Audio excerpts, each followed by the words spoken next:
globe.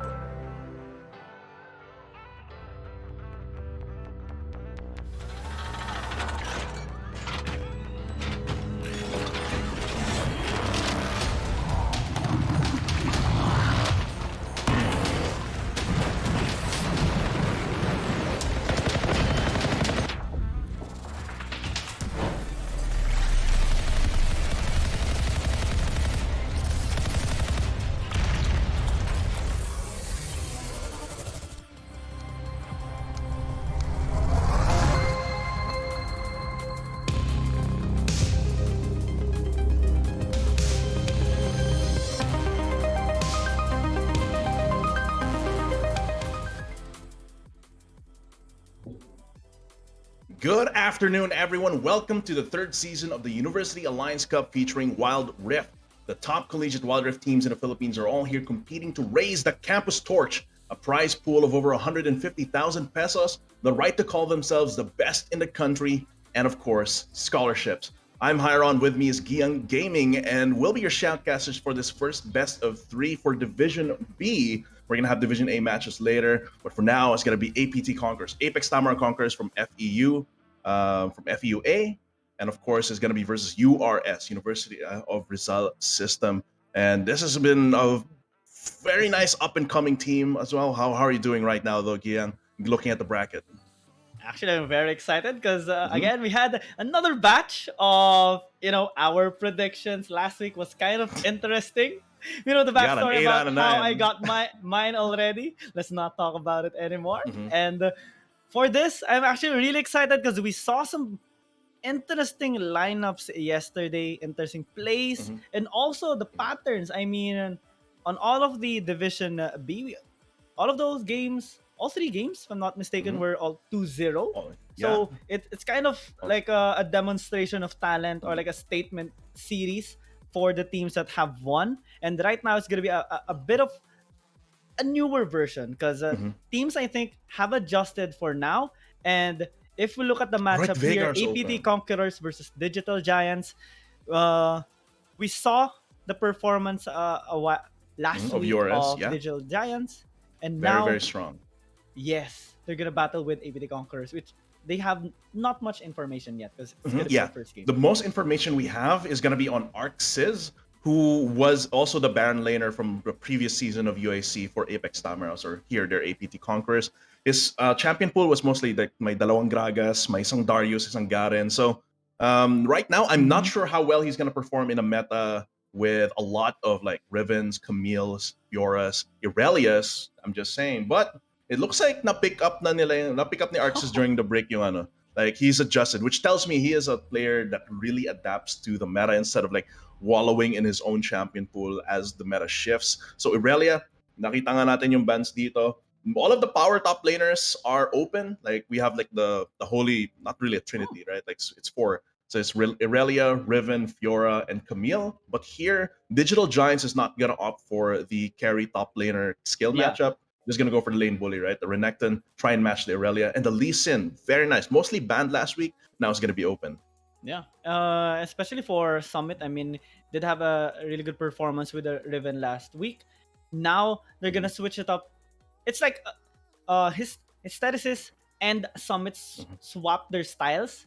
Mhm. Summit is gonna be a bit more of that initiator rather than Mhm. outplay damage.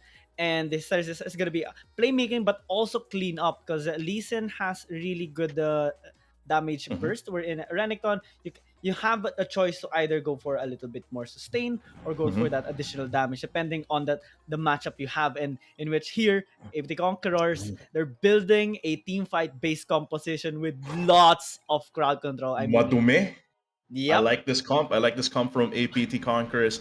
They've got a really strong Baron laner in Irelia. I think that's the premium you get. Like if she's not banned, and your top laner or your Baron laner can take it, you definitely want to pick up the Irelia early. And they have J4 plus Galio. That is an absolutely filthy combination. And your S is actually the Digital Giants.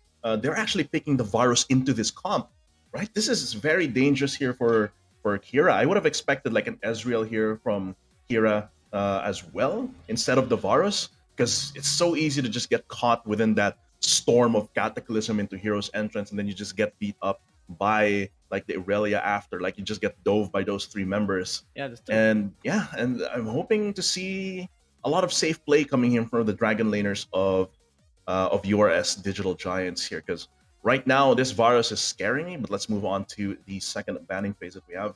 It's going to be Fizz and Gragas. Gragas banned here. If it's not against, this could imply that of course Gragas is very flexible pick now, so it doesn't have to necessarily go to the Baron lane. Yeah, that's actually a Mhm. really nice Mhm. Brom ban coming from the side of APT Conquerors, denying, because usually when you see an engaged type composition, you would want something that can actually Mhm. tank or block some of the projectiles, maybe even stop the concussive blows. Is kind of OP, you know how it is, especially on high auto attack ratio Mhm. champions like the Renekton, Varus a little bit. You can proc those stuns onto the enemy team and actually go for that outplay. And right now, they're gonna stick with the Nami instead. Not really that much tanky, but still the same concept that Tidal Mhm. Wave would help actually Yeah, the team disengage, especially with the knock up and also the sustain that he has. Now with the Lulu Enchanter being picked supports up here. Kaisa. Yeah, this is a very Ooh. classic combo that we're seeing. Enchanter support plus a hyper carry like the Kaisa. Um, we have seen a couple Veins. Their success is Uh-huh. kind of hit or miss, but the Kaisa is a lot more suited, I think, for this meta. Just going into that with the Lulu, because you have the Galio and the J4 and the Irelia jumping in. That means that the Kaisa can just rely on the Lulu to peel for Oh, herself, and they'll be oh. fine. Riven, okay, okay. So is this gonna be a Renekton mid lane instead, Okay, or maybe a Riven this could mid? be Renekton mid to Yeah. face off against the Galio here and bully the Galio out of mid while having Summit on one of his signatures. I think Summit is one of the very versatile Baron laners in Division B right now. Uh-huh. He can pick up if he picks up the Renekton, he could go for the Riven or Gragas as well. But this means that he and Tornado are like they have a lot of champion pools that they can share together and just Mm-hmm. be that flexible element for URS. But it looks like the Renekton is gonna be staying that Baron lane here. Okay, okay. Okay, I with actually Riven thought mid. it was a big brain Mhm, move coming from the side mhm. of Digital Giants, but Renekton does have Oh, good sustain nonetheless. Riven okay. as well, and as you see here on their cameras, mostly very excited and This is on the comfortable Galio. with the lineup with the champions that they got here in this Mhm, first game of the series. I wonder who is gonna have the upper hand because if we look at the pros and cons or like the win conditions of the both teams, mhm, for APT Conquerors, they would like to scale, mhm, except for the Irelia, of course, but they would like to contest every objective there is. They're mhm, strong grouped up, but if we look at the side of Digital Giants, they're kind of okay team fight based, but they're stronger as well. They're more stable alone on their lanes, like mhm, Renekton, mhm. Riven, and with the help of the Lee Sin. They can actually set up for those small skirmishes in which they can build up their momentum, take some lead, and maybe squeeze out APT Conquerors. Okay, it looks like what we thought about. Okay, we'll send the Renekton up against the Galio, push the Galio out early. Did happen, but not in the way that we were expecting. It does seem like Arx is actually going with a Galio on Baron lane side with Wicked on that Irelia mid lane. Of Really? course, Oh. we did kind of forget that. Of course, Irelia very very flexible Yeah, champion that's right true. here. Can perform well in the mid lane. It's a short lane, which means that the Blade Dance it means can easily escape if she's pushing up past the minion wave, like for trades or for an all in and she gets ganked or counter ganked, then they can just like get out easily with a blade dance here. But checking out it right now, yes, he's starting through the game very, very fast. Both junglers starting on opposite sides of the map. So far, though, I'm expecting a lot from Kira here in this dragon lane for URS. Yeah, because I mean, Varus deals a lot of damage, Mhm. especially on squishy Okay, targets. But that Tornado damage in the mid lane, will it be a one for punished. one trade? The answer is gonna be yes, because the ignite still ticks a little bit Mhm. further onto Tornado. Real nice trade. Yeah, that was a nice trade. Of course, the first blood does give more value to Tornado. Wicked, though, was able to... Yeah, let's just break down that replay, right? Like, what happened there was basically a fast all-in. I It's think true. come level 2. So he goes for the damage. Nice.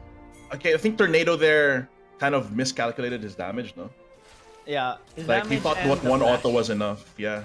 I think Akala, oh, it's gonna be another fight here. 2v2 gonna come through. Flashes burn. It's gonna come as a resonating strike. Can one more shot do it? No. Gonna get too greedy there. Miscalculating damage once again. It's just gonna be a 1-for-0, and Hysteresis falls down.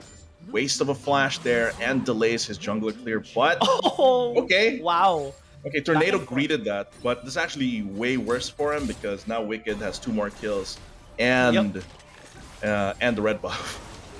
Yeah, has to buff because of that solo kill. But you know, Summit secured a kill onto the top lane as well against Arc 6, so maybe not that much of a bad trade. Looking at the gold, it's still dead even, and so far, this puts a little bit more pressure actually on the side of URS Digital Giants because they need to get a lead in the early game, or else they're gonna get squeezed out Okay. here Are they by gonna look at the 3v2 here?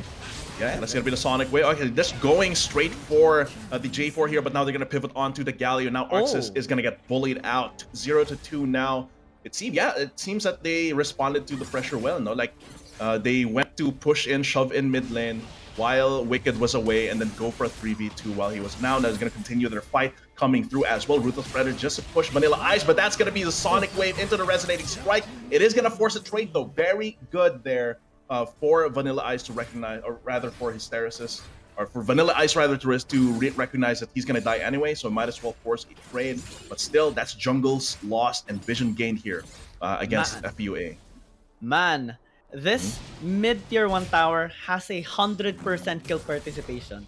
He has been involved in all of those kills MVP? that Conquerors has gotten so far. I mean, that comes to show, you know, Digital Giants, they kind of are overextending a little bit, trying to get those kills. But if you are going to get killed in exchange, maybe that's not the best way to go. Because ABD Conquerors, all they have to do is scale. They don't have that pressure of Safeguard of in as snowballing. well. But, That is so fast. Happening so fast. Nice one there. Summit sets up the kill. And that's why Lee Sin has been consistently banned so far in UAC Season 3, right? That's true. So the gap routing is so easy, right? Especially since you don't need a ward in compared to League PC. Just like what, safeguard over a wall? Yeah, safeguard over a wall. You can go for a lane gank. You can go for a gank through behind from the tri-brush.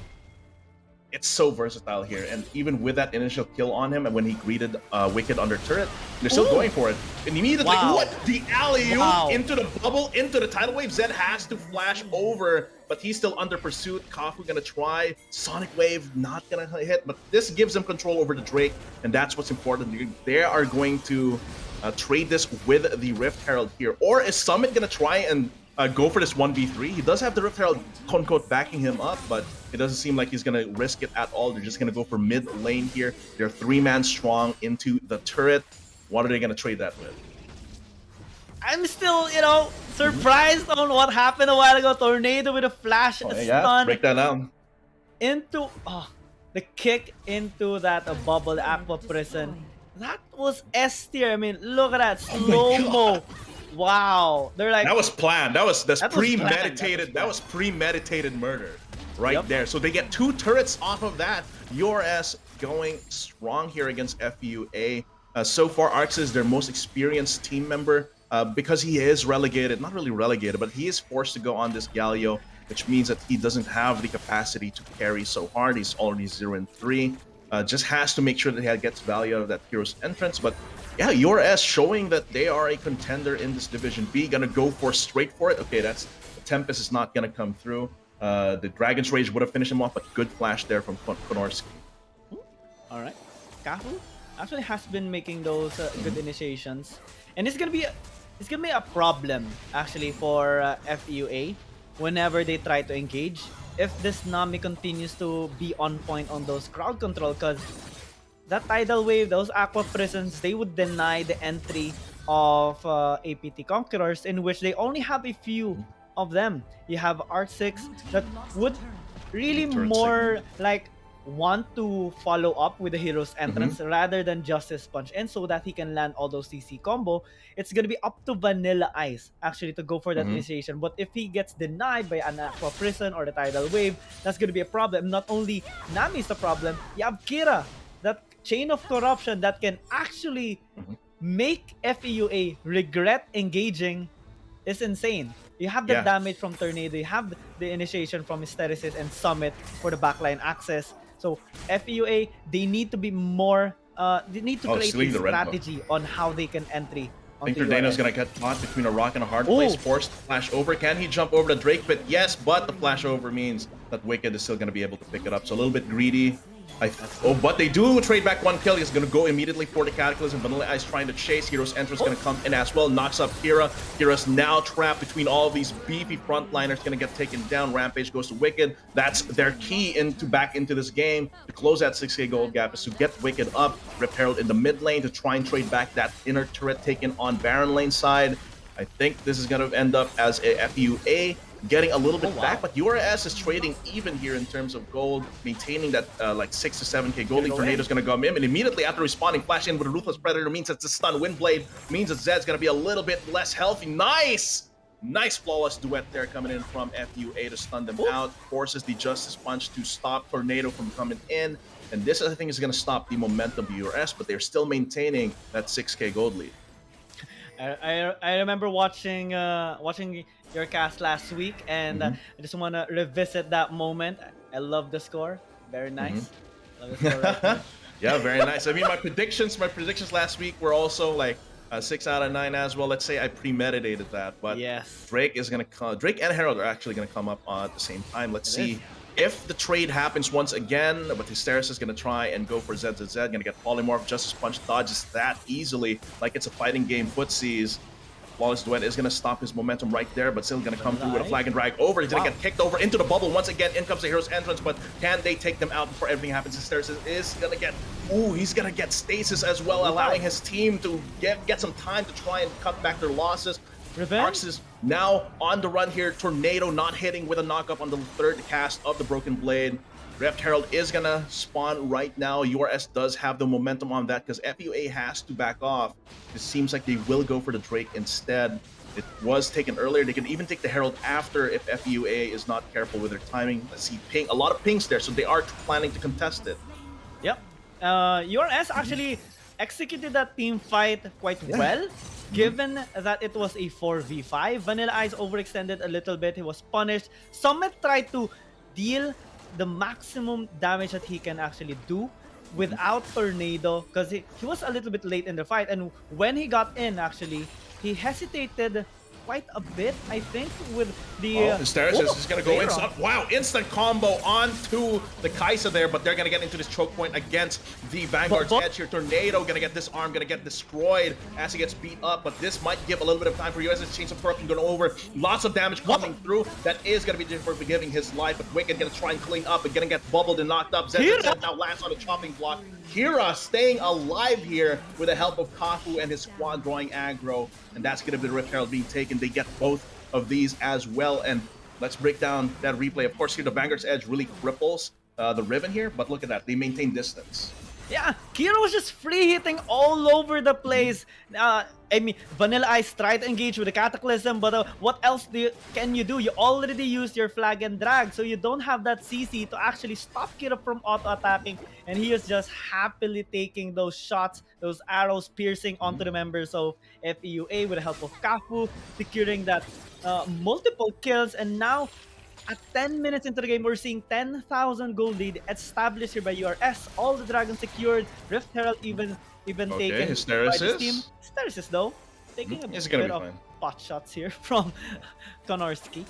Yeah, he's gonna be fine. There's not really anything that the jungler needs to be present for right now. So even if he gets chunked down, he can just get back, recall after, and regroup. Probably what's gonna happen is they're just gonna shove the side lanes, maybe pressure them and look for a dive right now, because if you look at this comp, it's not really a split pushy comp coming in from URS, so they're most likely just going to force a 4v4 or 5v4 on under one of the turrets, maybe get a pick off, and then they can make plays from there. Tornado, okay, actually, if you look at it, Summit is chasing Konorski, actually got the kill there. Now they're going to gang up on Vanilla Ice, force him under tower. All that with that Windblade cutting him in half at the last edge of that. Wicked gonna be next on the chopping block as well. Gets knocked up with a broken blade. That is gonna come through as well. Gonna try and go for the flawless duet. Yes, does get the double stun right there, but in comes Oh Kira my. to finish off the kill. A little bit of a pathfinding issue right there, but he's still going to be alive enough to take down this inner turret while Summit went all in on that 1v2. And this is going to come through all the way to the inhibitor turrets here. I think, yeah, okay, they're going to back off. They don't need to. They don't need to just play all their cards right here. They have a 13k gold. That's huge as well. I mean, Mhm. they have been, dominating this game so far. Honestly, on their consistency, it was good because they Mhm. kept engaging, trying to make those plays, starting from the early game, even until now, in which FUA they can't find a good position to just farm and play it out safe because they too have been trying to set up some plays for themselves. Wherein Wicked goes in and tries to kill Kira quite early on. However, the problem is Konorski isn't strong yet. He only Mhm. has that Blade of the Ruin King, no IE, no Charge Blade just yet, and it doesn't really deal that much damage. A while ago, we saw his Teres is Oh, getting attacked, but no damage, by the and right way, now, it's obliterated!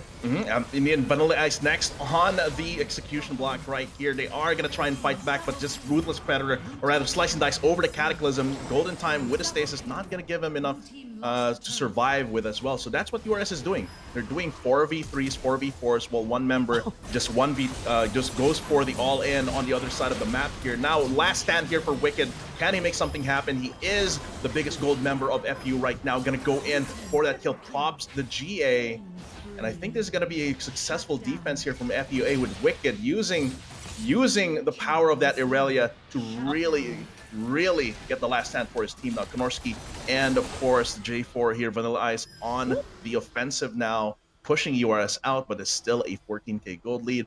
Inhibitor turrets are taken down on the top side, and URS just needs to play it by the book, maybe play around the Baron here, or the Mountain Drake. They don't even need to take the objective itself. They just need to bait a team fight around it. Drake is a risky. Okay, Drake is risky. Yep. And teleports are incoming. They're gonna try to end the game, my no. friend.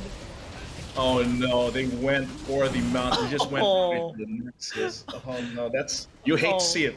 You hate to Yep. see it. You Yep. make a call while your Nexus is at 30 HP. You are risking your, especially since they didn't confirm if the two members of ERS even recalled. Mm-hmm. I mean, Like, it's gonna take a while as well, in which it was Digital Mountain Giant. too. Yup. So So, medyo tanky yung Drake. uh-huh. Mhm. Really good win. I mean, that was a good move by Digital Giants. And we already kinda foreseen that happening. I Mhm. mean, Digital Giants, they have been quite consistent in all of the games that they Mhm. have made, and right now in that last Look at push, that. you know, uh, Arc 6 he tried to defend, but what can you do, man? Yeah, because the rest of his team made the call to go for it, but they never confirmed whether Kafu and Hysteresis actually recalled. So by the Mhm. time that they saw, okay, they're doing mountain, let's just finish the game right here. You can teleport up, place down something for you to teleport to, and then they get the win out of that. I think what URS is doing here, their play style right now is they're going in for trades. They constantly go in for trades, right? Like papasok sila, sasapak sila, yung kalaban nila. Of course, they're gonna punch back, but since they're the ones that are being the aggressors here, they get an opportunity to punch back again and then disengage. So they get 2 punches in while their enemy only gets 1. I think that's the strategy URS is going with. And that actually works. I mean, Mm-hmm. we during the drafting phase, we kind of assume that okay, FUA they're having this team fight based composition. Maybe Mm-hmm. they have the upper hand. Here comes their win conditions. Mm-hmm. Objective control should be in their favor.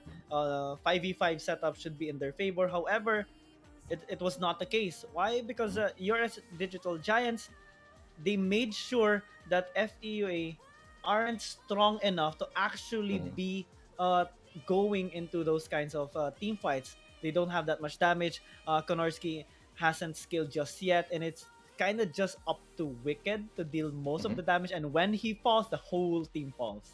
Yeah. I did say that, okay, kind of worrying that they're picking up Varus, but I guess they're confident enough to be on the offensive, right? Like Yep. they would be on the disadvantage if FUA is going aggressively for a dive with the Flag and Dragon to Cataclysm into Hero's Entrance. But the thing is, like you said, Giang, they're the ones to pull the trigger first. They're the ones forcing FUA into uncomfortable positions, and they did that straight from the draft, right? Like I was gonna Uh huh. say, okay, they got the Galio versus Renekton matchup on top side. Oh, it's actually gonna be Irelia mid lane. Okay, let's send the Renekton where the Galio is on top on Baron side, and then have the Riven skill matchup because they're confident in Tornado skill against Wicked. Yeah, and we also saw a nice play that ERS made, or in right Mhm. there, the Kaisa getting Yeah. pinballed into an aqua Oof. prison before getting taken down. That's quite a sight to see. Mhm. Quite a sight to see. Yeah, I'm hoping to see more of this aggression coming in from URS as Division B progresses.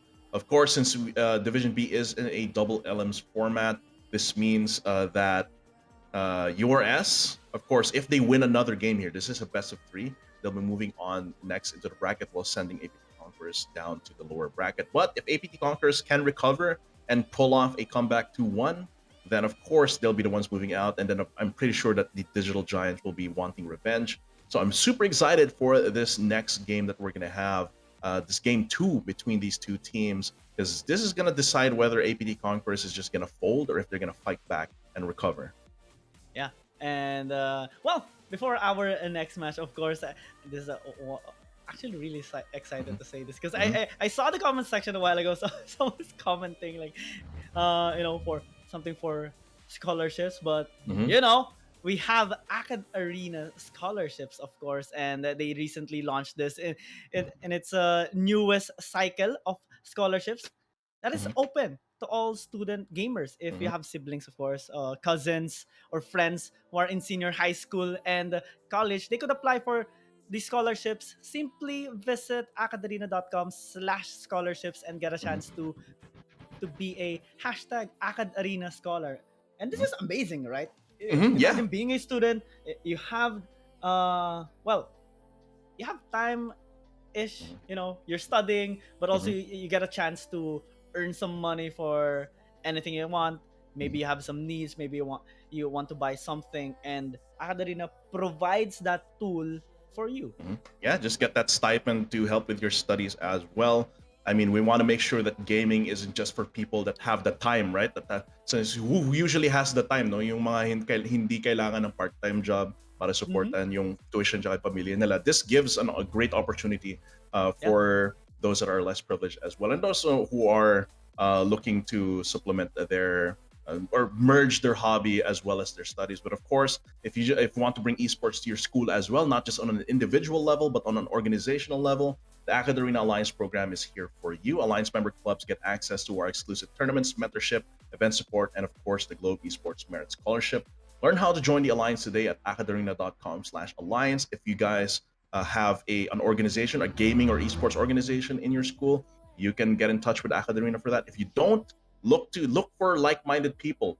Get that organization going. Uh, yeah, like get an org going as well. As ideally, it's like an official org as well, and then start talking with AcadArena See. and the Alliance program, and they'll help you with that as well. And of course, the UAC wouldn't be a thing without our amazing sponsors and partners. UAC 2021 is powered by Globe Telecom, Logitech G, and Twitch Student. Yes, and Mhm. it's gonna be amazing, of course. Back into the game. Mhm. Let's talk about uh, since Digital Giants, they're the ones that won. I want to talk about FEUA because of course they want to get back into the series. Maybe go for a reverse sweep. But how can they do that? For me, I think they have to deny that early aggression that URS have been getting, because they like this kinds of lineups. I mean, Mhm. last week they went for Riven, Olaf, Corki, Yeah. Ezreal, and Brom. This time, it's kind of a similar lineup in which they still go for there's those early aggression plays and deny the scaling of their enemy team. So maybe if APT Conquerors are comfortable with it, maybe they can match the lineup that they have. Maybe go for something like a Mhm. Camille, maybe to match this Renekton or this Riven. Maybe go for a Fiora onto the Baron lane instead. Deny those Mhm. early aggression of Mhm. URS Digital Giants, match it. If you beat them in the early game, maybe they can't come back anymore.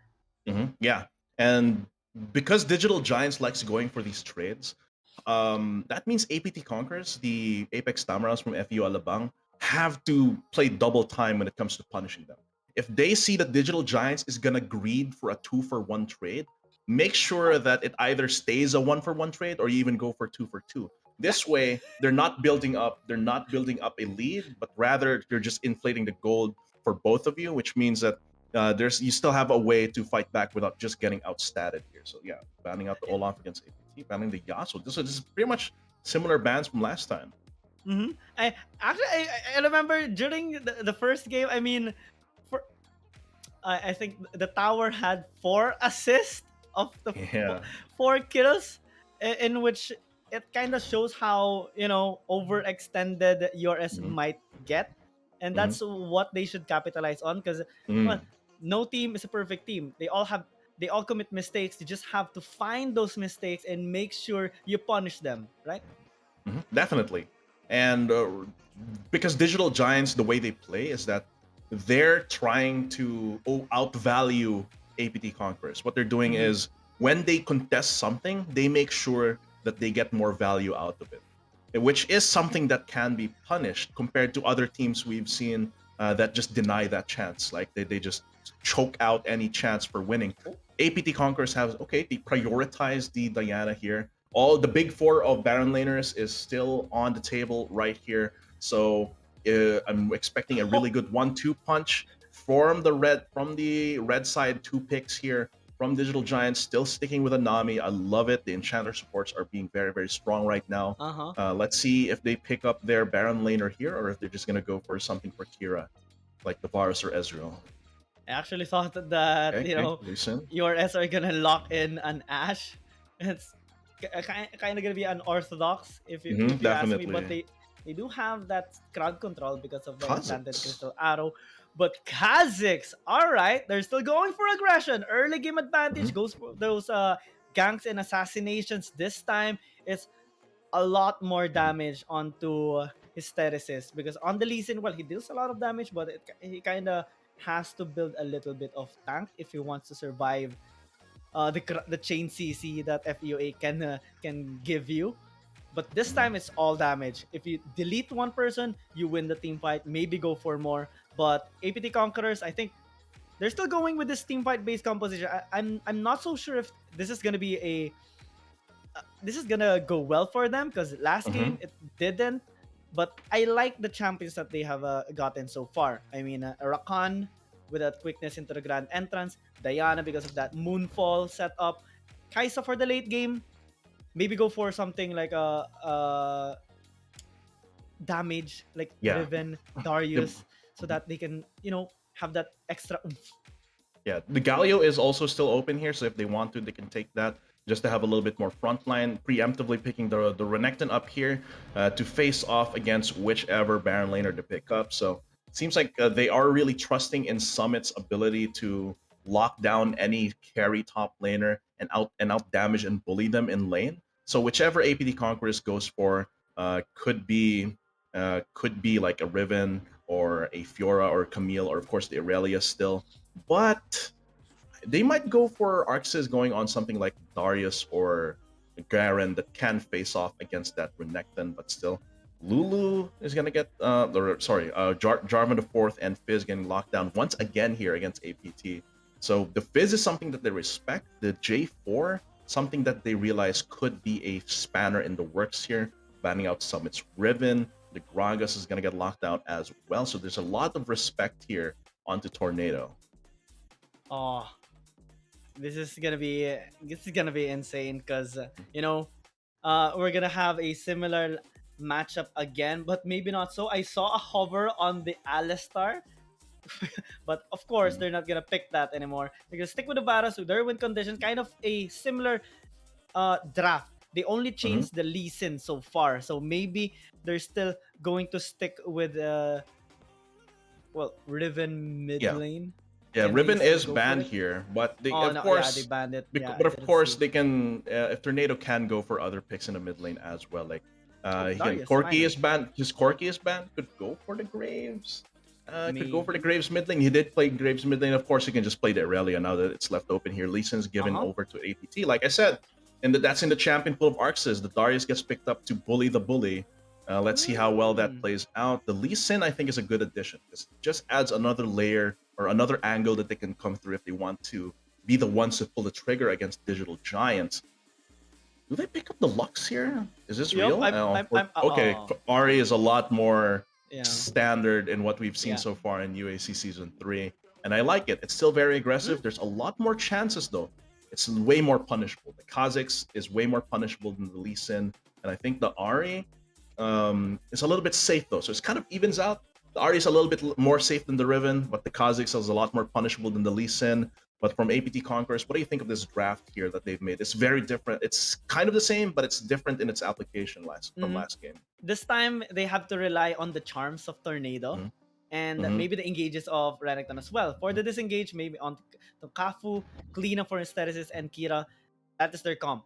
And they want to still go for those cheesy picks, Mm-hmm. -1 onto the side of FEUA, divide and conquer, take down those giants, and then just, you know, st- cripple them all Mm-hmm. throughout, because that's how they got their win during the first game. But for FUA, I think that it is a version 2.0 on their Yeah, pretty draft. They much, do right? have the Darius right now.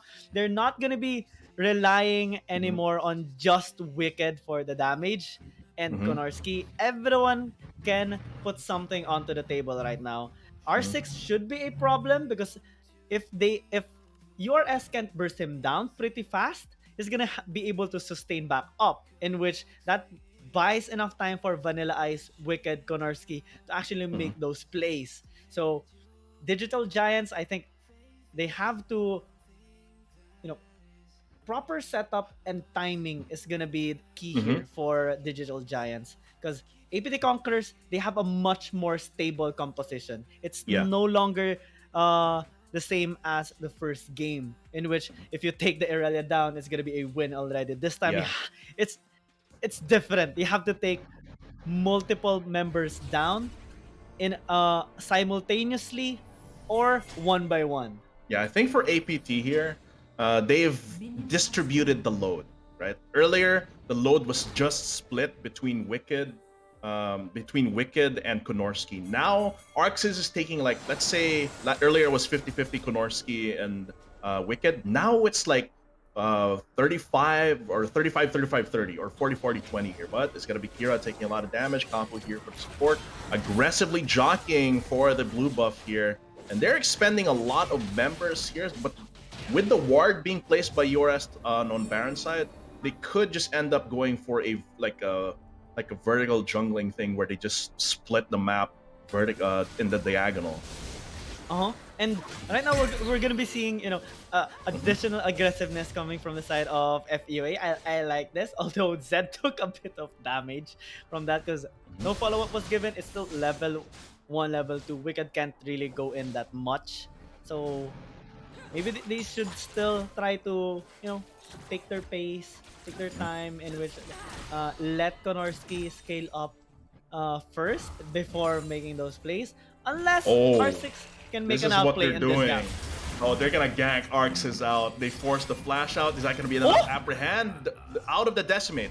That's gonna be the slice and dice out of the decimate here. So what URS did was, okay, because we're kind of like doing vertical jungling here, we're gonna try and contest the blue buff. But of course, the Baron laner is gonna respond to that. So let's try and gank him here. But they gambited that and as well. URS once again decided to go for a 1-2 punch trade. But of course, they get punished for it by FUA. But it seems like they're out tempoing them on the other side of the map. Yeah, no summoners were was used by the ones that ganked, and RC doesn't have ignite and flash, so he can't go into a team fight just yet. He can't really go aggressive against a summit into the top lane. Has to play it safe for the next few minutes. And this buys enough time for actually your ass to set up this up. Oh, the bubble misses! The bubble misses! That's crucial, but can they still get the kill? Leap over the wall here. Oh no, URS. They kind of blunder that hard. Vanilla Ice here for the assist while Hysteresis, man, Hysteresis busy with the Krugs there. Kira gonna have to flash over. Here comes Tornado, but way too late to start the party right there. Good punish. FUA very aware there. The bubble missing was very huge. URS, that's a huge blunder. They get punished with 1 kill. And that's gonna be FUA APT Conquerors with a little bit of gold in their pockets. Yeah, at least we know that, you know, Kafu is human. A while ago he was on point on those Tidal Wave and Aqua Prisons, and this time we see the punish right now of FUA, in which that's what they should be doing, because whereas every team has a weakness, there comes to a point that they will make mistakes, and FUA, they should be ready always to punish those mistakes. Make sure they get something out of any situation, because that is their win condition. Yeah, and they did. Of course, if the bubble hit, there was no way that FUA could trade that back. But because the bubble hit, they was able to escape. Force a follow in onto the Krugs there, which traps the jungler, which traps Hysteresis behind. Look at that. That's why Lee Sin is banned for so much. I actually don't know why they didn't pick up Lee Sin and just went for the Kha'Zix here, because I do think that Lee Sin does everything that Kha'Zix wants to do early game and more. He's way easier to gank with Kha'Zix. With Lee Sin, it's a lot easier to counter jungle and counter gank with Lee Sin. Kha'Zix can snowball harder, yes, but I think URS was banking way too hard on stepping over FUA. Yeah, and this time it's gonna be a bit of trouble for Hysteresis, because you know he's down 1,000 gold against Vanilla Ice. That's gonna be difficult. They can't 1v1 this Lee Sin. Maybe he can try to actually take this Cloud Dragon, but not so sure. What? The charm missed? Okay. Yeah. I guess they didn't really need to go for the kill there, because I don't think the charm would have resulted in a kill. But yeah, they do have the initiative on the Drake, because FUA's recall timers were a bit off to take the Drake. Now they're gonna go for Herald here, which gives URS a chance to disrupt it. Like, oh yeah, that's gonna be the dominance. You know they're gonna pull the trigger, gonna try and jump over as well. Summit dealing a lot of damage up the front. They still secure the Rift Herald here, but Tidal Wave gonna come through the jungle. As for the River, gets the bubble, gets the flash over, gets kicked away immediately. Wicked now on the run as Konorski gonna be next on the chopping block. URS, they are gonna come in like a crashing wave onto this turret. Wicked gonna try and trade back a little bit more for his team, but the Yana is a little bit less on the clutch side than Irelia, which means URS is gonna walk away with that over 4k gold lead and the Drake while losing the Rift Heralds. Look at that.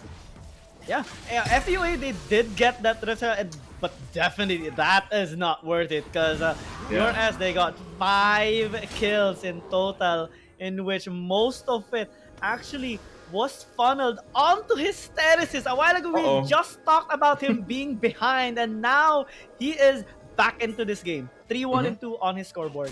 Yeah, that was a very big blunder by FUA. They should not have gone for the Rift Herald, knowing that URS already got the Drake. Yeah, that just gives URS a chance to strike at you while you're trying to go for Herald.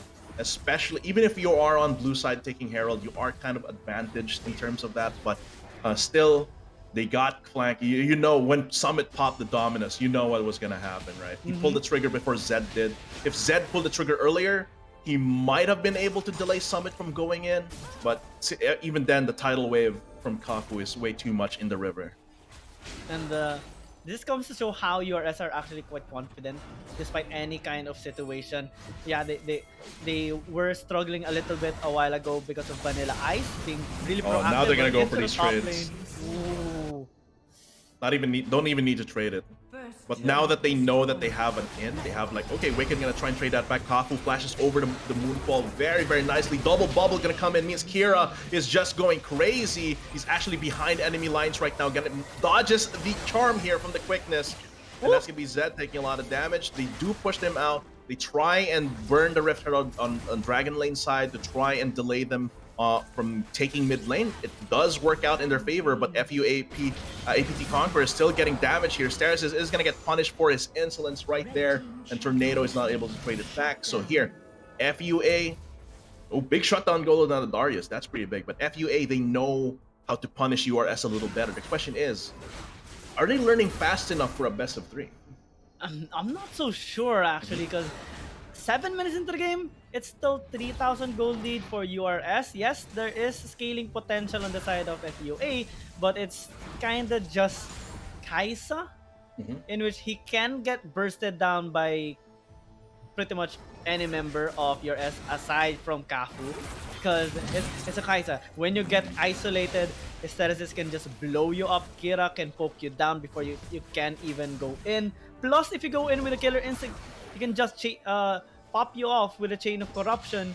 It's up to Vanilla Ice right now Okay, to make Vanilla those plays, Ice but ooh, trying to okay. make some aggressive plays here, but Hello. they do realize, okay, let's not stay here. We don't have enough Mhm. vision. They just said hi. Yeah, and they just said hi pretty much. There's really nothing to fight over for FUA around that point. If they should be fighting, it should be It's around top. mid lane top, mid lane Baron Oh, lane. nice Oh, charm by Tornado. Tornado. It's Okay. gonna, skedaddle out. Yeah, good thing. Yeah, that's why it's a lot more safer. If that was Riven, of course, it's still very mobile, but not as safe as the Ari would be. I think he would have died if he was Mhm. Riven right there. And your ass, they're just gonna take down this or try to take down this tier 1 tower in the bottom lane. Actually went for a cheesy death brush in preparation for that second dragon, Infernal Dragon. In Yeah, which pretty your good ass, vision coverage here. So Mhm. they know where FUA is coming from. They are going to be the ones to start the Infernal Drake. A little bit dangerous sending Summit over. Rift Herald respawning right here doesn't really matter too much. The the apple of the eye here is the Infernal Drake. Dealing a lot of damage to URS. Good poke coming in from FUA. Tornado going to Ooh. try and play keep away here with the charms. Arxis is a Comes very, in. very low here. Going to come in with a swiftness, but only hits one. That's going to be Konorski trying to jump in with a Killer Instinct. Immediately gets punished Ooh. as well. Look at that Tornado playing Happy Feet with Vanilla Ice. He's going to get supported by Steve. Gets the Dragon's Rage onto the Sly Kitsune, or rather the Gumiho, but it's not going to come through as his team is there to back him up. And now Zed on the run. Hysteresis, he sees blood. And that is Another going to triple be kill. another triple kill coming in, plus the Drake. And, okay, they might not have enough HP to go for the Rift Herald, but look at this game. Yeah, that's kind of a questionable decision actually on the side of FUA, because one, Wicked doesn't have that Moonfall. He used it a while ago and onto the top lane, and now we saw R6 didn't able to actually use that that Noxian Guillotine, in which it's Yeah. actually one of their key strengths, if ever. But it's kind of like a Di domino niya na-stuck effect eh. on the setup. They Oh. weren't prepared to fight, so why fight? And right Oh, now no. they're prepared for this. Not Okay, really the best Moonfall onto option, but 3. But there's not a lot of follow-up here. It's only a 3v5 right now, but from the behind flank is going to come through. ZZZ goes down. Upper Hand's going to try and take down 2 members of URS, but it's not going to happen as Kira picks up the kill. Jumping over Stasis just in time. Who's going to pick up the aggro? Tornado picks up the aggro, so Hysteresis survives. And URS now building a 9k gold lead. They want to go on to Vanilla Ice. Charm comes through, means as he's going to get executed for the ace. And this Rift Herald's not going to do much. It's just going to donate a little bit of XP to URS on top of And everything they 25 already gold. took. Yeah. And this could be second tier turret as well, extending that gold lead, opening up the map further for themselves. Can they get a kill on top of that? Okay, he's going to be able to get out of there real quick, but this does mean that URS has to back up. Oh, this is bad for FUA. 2 bad decisions made. One is onto the Dragon Why fight. go for Second the is Rift this. Herald? Yeah, right? You shouldn't try to take objectives anymore if you're in that kind of situation, because they're gonna contest. They're built for those kind of stuff, and they're gonna be happily engaging, starting a team fight with you, knowing that they are 10,000 gold up. Yeah, definitely. The timing was definitely off to make the call. Yeah. If they knew that, okay, so if they started Herald right as URS recalled, I think you could make a case for that. But Like sneak it out. FUA, yeah, sneak it out while their URS that gets a mandatory recall here. And Tornado has been doing a very good job so far. Dodging, gets Moonfall in. He's gonna go down as well. The rest of URS though is here. It's gonna be a 3v4 so far with one member split pushing topside. Kafu is playing keep away. Swimming through the jungle right now, gets the knock up. ZZZ has to get pushed out though. Wow. That's gonna be nice ebb and flow to push Vanilla Ice away. Jumping in, loss of damage onto Arxis while he's isolated. The Rain of Arrows not gonna be able to execute, but the apprehend over means that Kira, okay, you give me vision of you, I'm gonna hit you and then flash out. Is the name of the game here. Vanilla Ice getting some revenge kills here against Kira, but look at what's happening Baron lane side. It's gonna be a storm of pain crashing down here. Gonna try and fight it One out. more. You cannot You cannot fight back against Summit.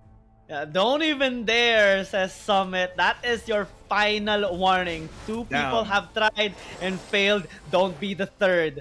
And this time, URS, they're just, it's kind of like a deja vu of the first game. When they get their lead, it's, yeah, 12 minutes into the 13, game, yeah. 13,000 gold lead. It's definitely a deja vu. Definitely. And but it is the silver lining here for FUA is that earlier in the game they were better at knowing where URS was about to strike, or rather where URS wanted to trade, and then punishing them for it. But in the end, URS was persistent. They just kept going for trades until FU got tired and made a mistake. They capitalized off of it. The Herald Call was where it all started going downhill. The Baron might be where it all ends here if FUA is not careful. Vanilla Eye is going to try and go for Tornado here. Does get the Sonic Wave. Does get the Charm here. But Tornado not already using their Spirit Rush right there. But Chase Corruption going on to the Darius right here. Stuck. Nowhere to go. Cannot stack up Hemorrhages. Meanwhile, they do get a kill here onto ZZZ. Now Vanilla Ice and Wicked are on the run. URS Digital Giants gumming it for the prey here. Isolated target. Their formation is broken. Their morale routed. And now URS picks up those kills. That was pretty much like a 4v5, 4v4 happening right there. While, once again, Summit, he knows that he can 1v2. So he just goes for the split push. Yeah. Conquerors right now not really conquering this game anymore. It's the other way around. URS, Digital Giants, eyeing onto a potential 2-0 after securing two inhibitor towers already, having this insane amount of gold lead, and just maybe looking for this Baron, maybe looking for another Drake actually to have. They're gonna go for Kira here. That No, the Exodia. They get the Ocean Drake as well. They're 3 out of 4 for Drakes right now, and FUA has not been having a good time so far. I mean, you see slivers of hope. You know that FU, the Apex Toms, are able to learn. That is one of their strengths right now. But URS is just constantly outpacing them, forcing them to get tired, right?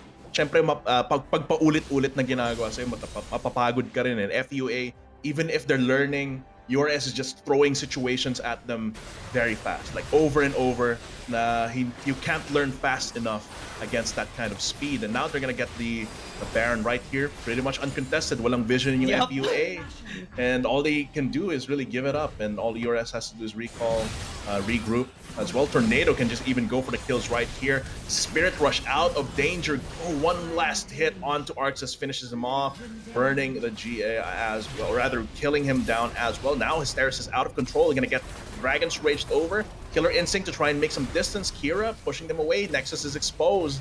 They need to recover that HP fast so they can go for a last stand. Summit, Kira, this is a full 5-man squad coming up, knocking on the mid lane doors here. Tornado going for the charm immediately gets it. And that, I think, is going to finish off this series for a 2-0 in favor of University of Rizal System. Digital Giants Luminary coming in hot in Division B. Yeah, congratulations on what a well-deserved win, and it kind of shows how they are, really strong. I mean, we saw their performance last week against Mustang Esports. They got 2-0 as well on a similar draft into this, and now they just continue to reign over the other teams. This time, their victim is FUA APT Conquerors, and kind of shows how resilient they are. In they make mistakes sometimes. We saw in game number 1 wherein they got killed mostly on their tower. We saw some mistakes as well on game number 2, but they make most out of their situation. They like taking those risks. Sometimes risk makes off, you, sometimes it doesn't, sometimes it does, but it's up to URS on actually just taking those risks. It happens that most of the time they profit, and you know the saying that you miss the shots you don't take. Yeah, definitely. URS, they don't actually hesitate on taking those shots. Yeah. Which is different, right? Of course, when URS makes those plays, there's risk involved for both parties. Pero parang life lesson yun eh. Oh, If wow. you're forced into a situation, syempre yung What's a mas life prepared lesson? na, if there's a difference. Both of them are taking risks, but one of them is forced into taking the risk, right? Yung Mhm. FUA, so hindi sila ready para sa life opportunity na yun. So, they hesitated. Meanwhile, URS ready sila yung nag-grab ng opportunity na yun. So, even though both are risky, mas alam nila yung risk kasi sila yung nag-initiate. Yun. So, you have to take initiative and take control of your lives. Yun ay gusto ko. Take initiative, take control of your life. Mhm, I'm taking notes right now as you say it. mhm, Sobrang natuwa ako dun eh. mhm. Taking Yeah. notes with a cap on ice ba yun?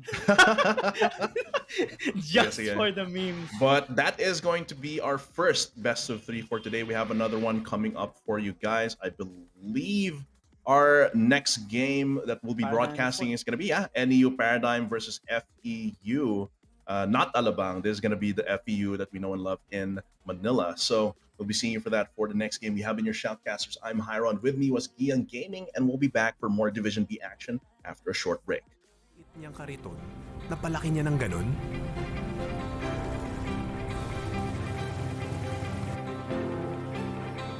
Ang nagagawa nga naman ng pangarap ng isang magulang. Anong grade na ba yung anak nyo? Tagal nang tapos sa mga bata. Ako naman ngayon. Manong fishball ang tawag sa kanya. Pero sa mga araw na yun, many years ago, higit pa sa fishballs ang binigay niya sa akin. He taught me na walang di natutupad na pangarap sa taong handang magsumikap. Dami niya na. Panghapunan. Pantoga.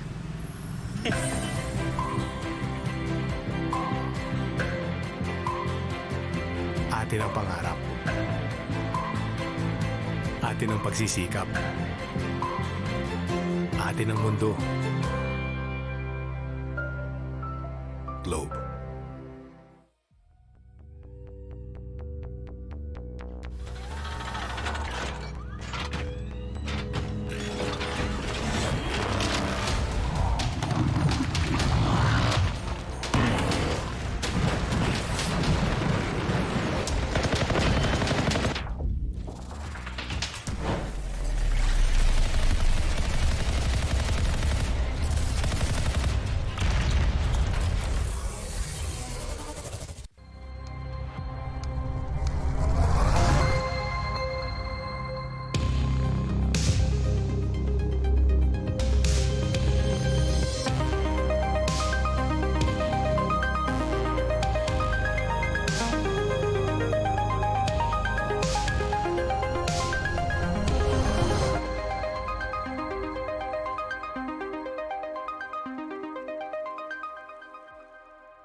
Welcome everyone to the third season of the University Alliance Cup featuring Wild Rift. The top collegiate Wild Rift teams in the Philippines are all here competing to raise the campus torch. A prize pool of over 150,000 pesos. The right to call themselves the best in the country and scholarships. I'm Infinity and this is Hyron together with me. And you know what, Hyron? We've seen earlier the dominance having a 2-0 Mhm. series to start this day off, and I'm excited for this next one between Paradigm Esports and TAMS FX Tormentor. So we're getting a lot of FEU representation, but of course, New Era University, Paradigm Esports, they've been a pretty consistent face for the last few years or for the last few seasons in AcadArena as well. So now they're showing up here as well to really make their name in Division B. Meanwhile, Far Eastern University, TAMS FX, I believe a lot of their roster or some of their players did get retained from the previous season as well. And here they're trying to get ahead in the double LMs, try and get into Division A in the next season. So both of these teams very, very hungry for wins. I'm excited to see what they bring to the table. Yeah, definitely. I mean, now the question is, what will be Mhm. the strategies evolving all throughout the series? We're seeing right now, FEU, TAMS FX, is ready to fight this Mhm. tournament. Hyron, they're ready. They're ready to face the enemies that they Mhm. will be Mhm. forced up against for today. In Mhm. Paradigm Esports is looking sleek as well for this tournament. Yeah, I mean, Paradigm Esports, after getting knocked down from Division A to Division B, you know they want to get back in that as well. So I'm really hoping that their performance here is going to be a lot better than last season as well. They do retain some of their players, like Kengs, I believe, was playing last season. Let me double check if he is playing for this season as well. Yeah, Kengs is here as well as an experienced member of NEU Paradigm. So I'm hoping that he'll be able to lead the rest of NEU to victory right here in this best of three. It's going to be another best of three double elimination format as well. Yeah, definitely. And now, you know what? Let's talk a bit. Mm. Let's take a step back. Let's talk Mhm. about Wild Rift. What are your Mhm. roles playing in Wild Rift? What is your favorite role playing League of Legends Wild Rift here, Hyron?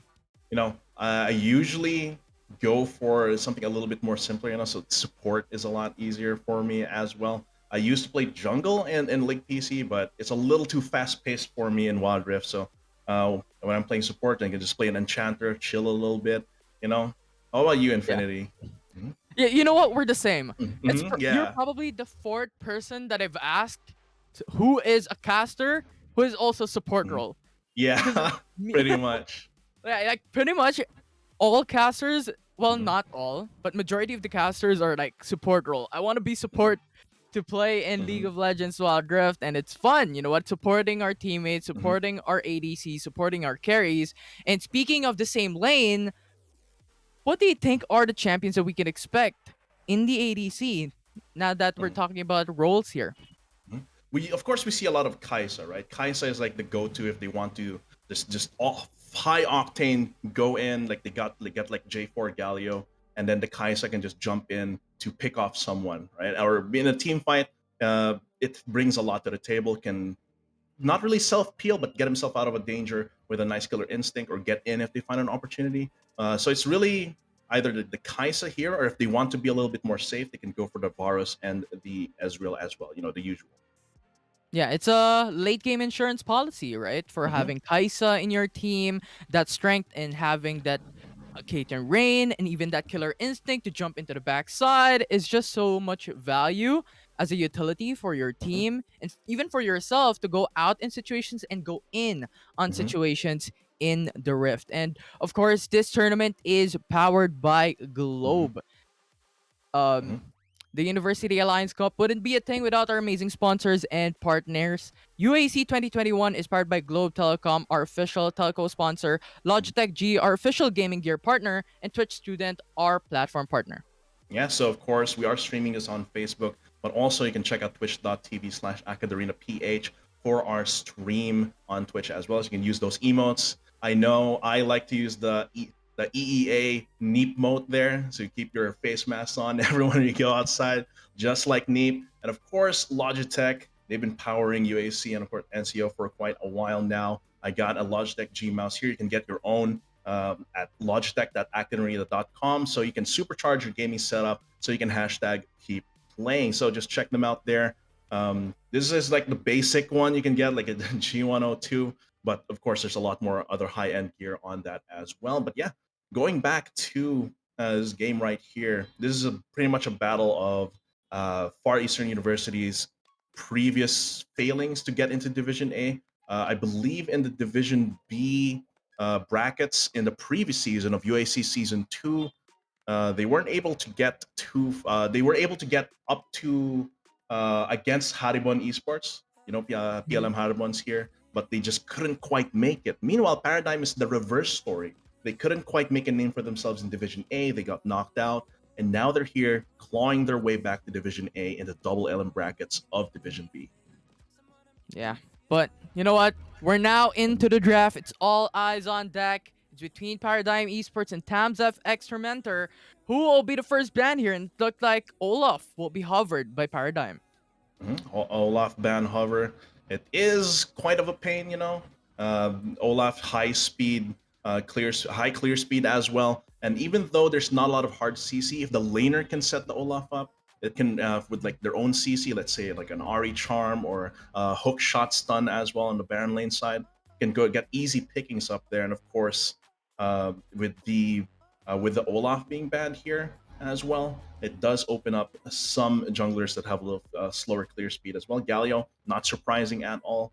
See a lot of global utility as well as that defender. And of course, the Camille. It's one of the big four Baron laners that we've been seeing so far in UAC.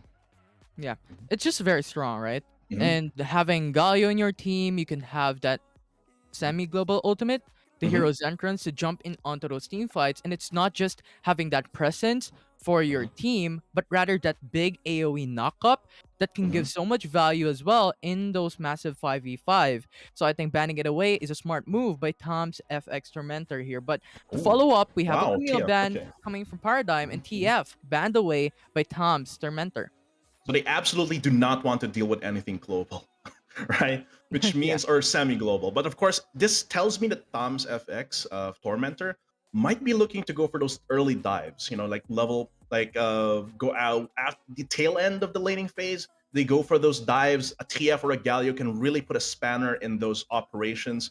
So here they're just gonna deny it, make sure that they don't have to deal with any extra pressure. Because if you want to dive, a Galio or a TF acts as a deterrent. Every time you want to go for an aggressive play, you have to think, okay, does the Galio or TF have ultimate? Are we going to be able to get through this fight without getting interrupted by that champion or those champions? And here, Irelia being banned out, thinning the Baron lane crowd here. Fiora and Riven still open, but of course, I would take Irelia and Camille over those anytime. So it seems like the bans are going to come through. And Nunu goes through here for the blue side. First pickup for Paradigm Esports.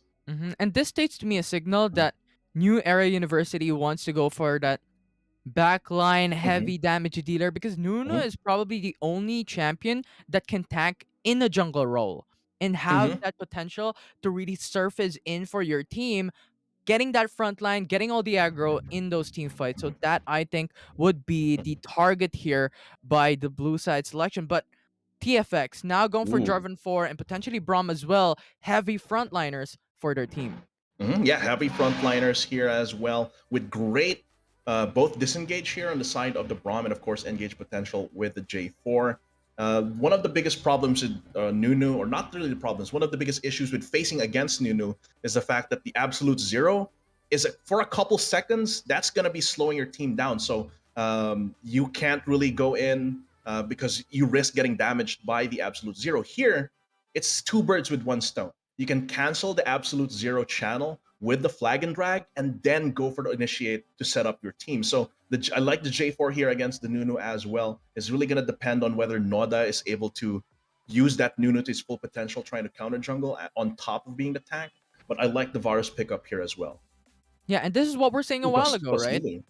Having that Nunu and Willem for your team, you want that huge damage potential into the backside. I'm expecting Varus to go for a lethality build to deal so much damage, and even the Change Corruption has that potential to set up the play for their team, and having that Lulu gives you extra sustainability and extra defensive capabilities in those 5v5 for Varus or even Nunu in the front lines.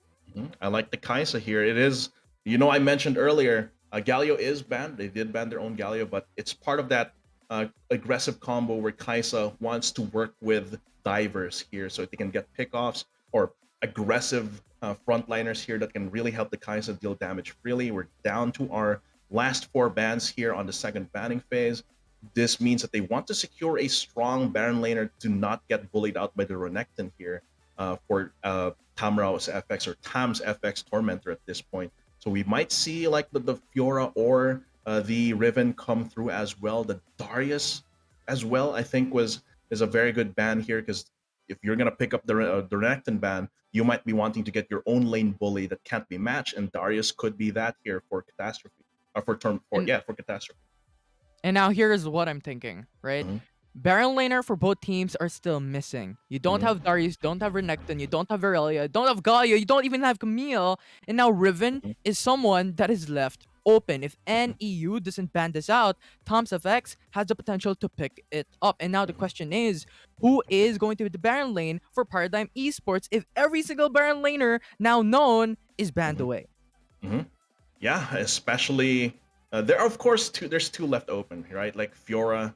If double of the Tams FX team picks up the Riven, they could go for the Fiora themselves here as well. Of course, I would favor the Riven there a little bit in that specific matchup, but in the Jarvan, end, Baron? yeah, they could go. The Jarvan's already be picked up here as well, but the Diana denying that because it's another natural combo, right? If you don't have the Galio and can't get the global presence, you can get the Diana, get the Moonfall with the Cataclysm as well, and it's still gonna be helping out the Kai'Sa here. Lee Sin left open here, so this does mean that the J4 could be going for a solo lane instead. We have seen that happen as well.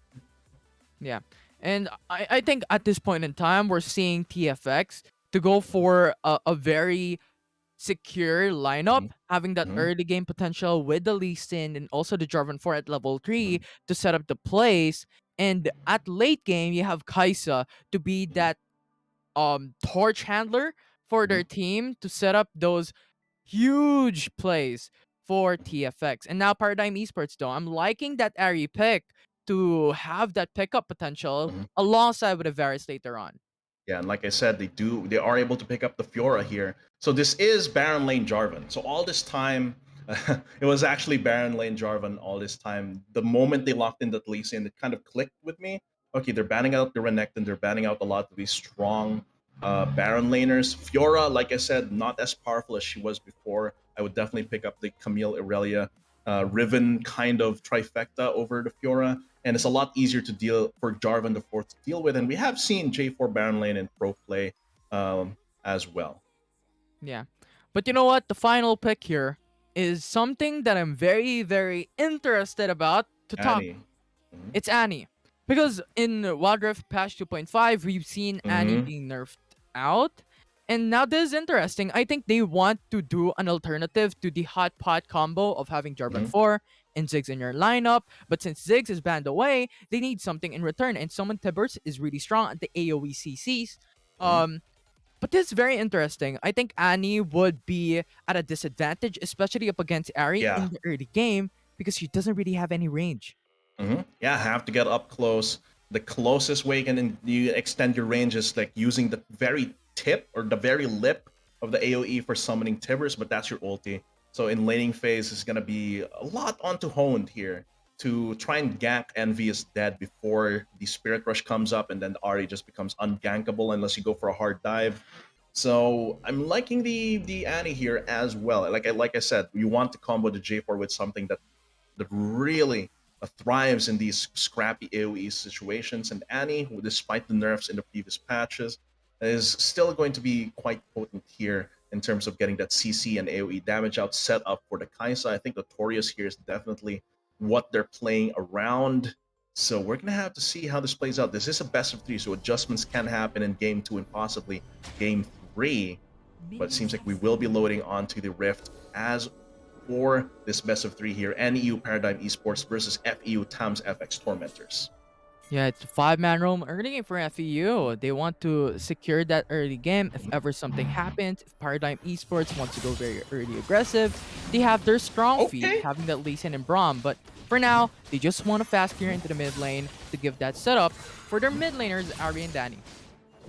Yeah, they're definitely just hanging around here for the initial wave. A lot of damage coming through the Catastrophe here, which is definitely not good.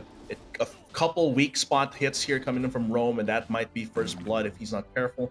Hone will definitely have to be mindful from that, and I think that's what he's doing here, pathing over to the Krugs to make sure that he is in range to help out his buddy if anything sudden happens around that Baron lane side.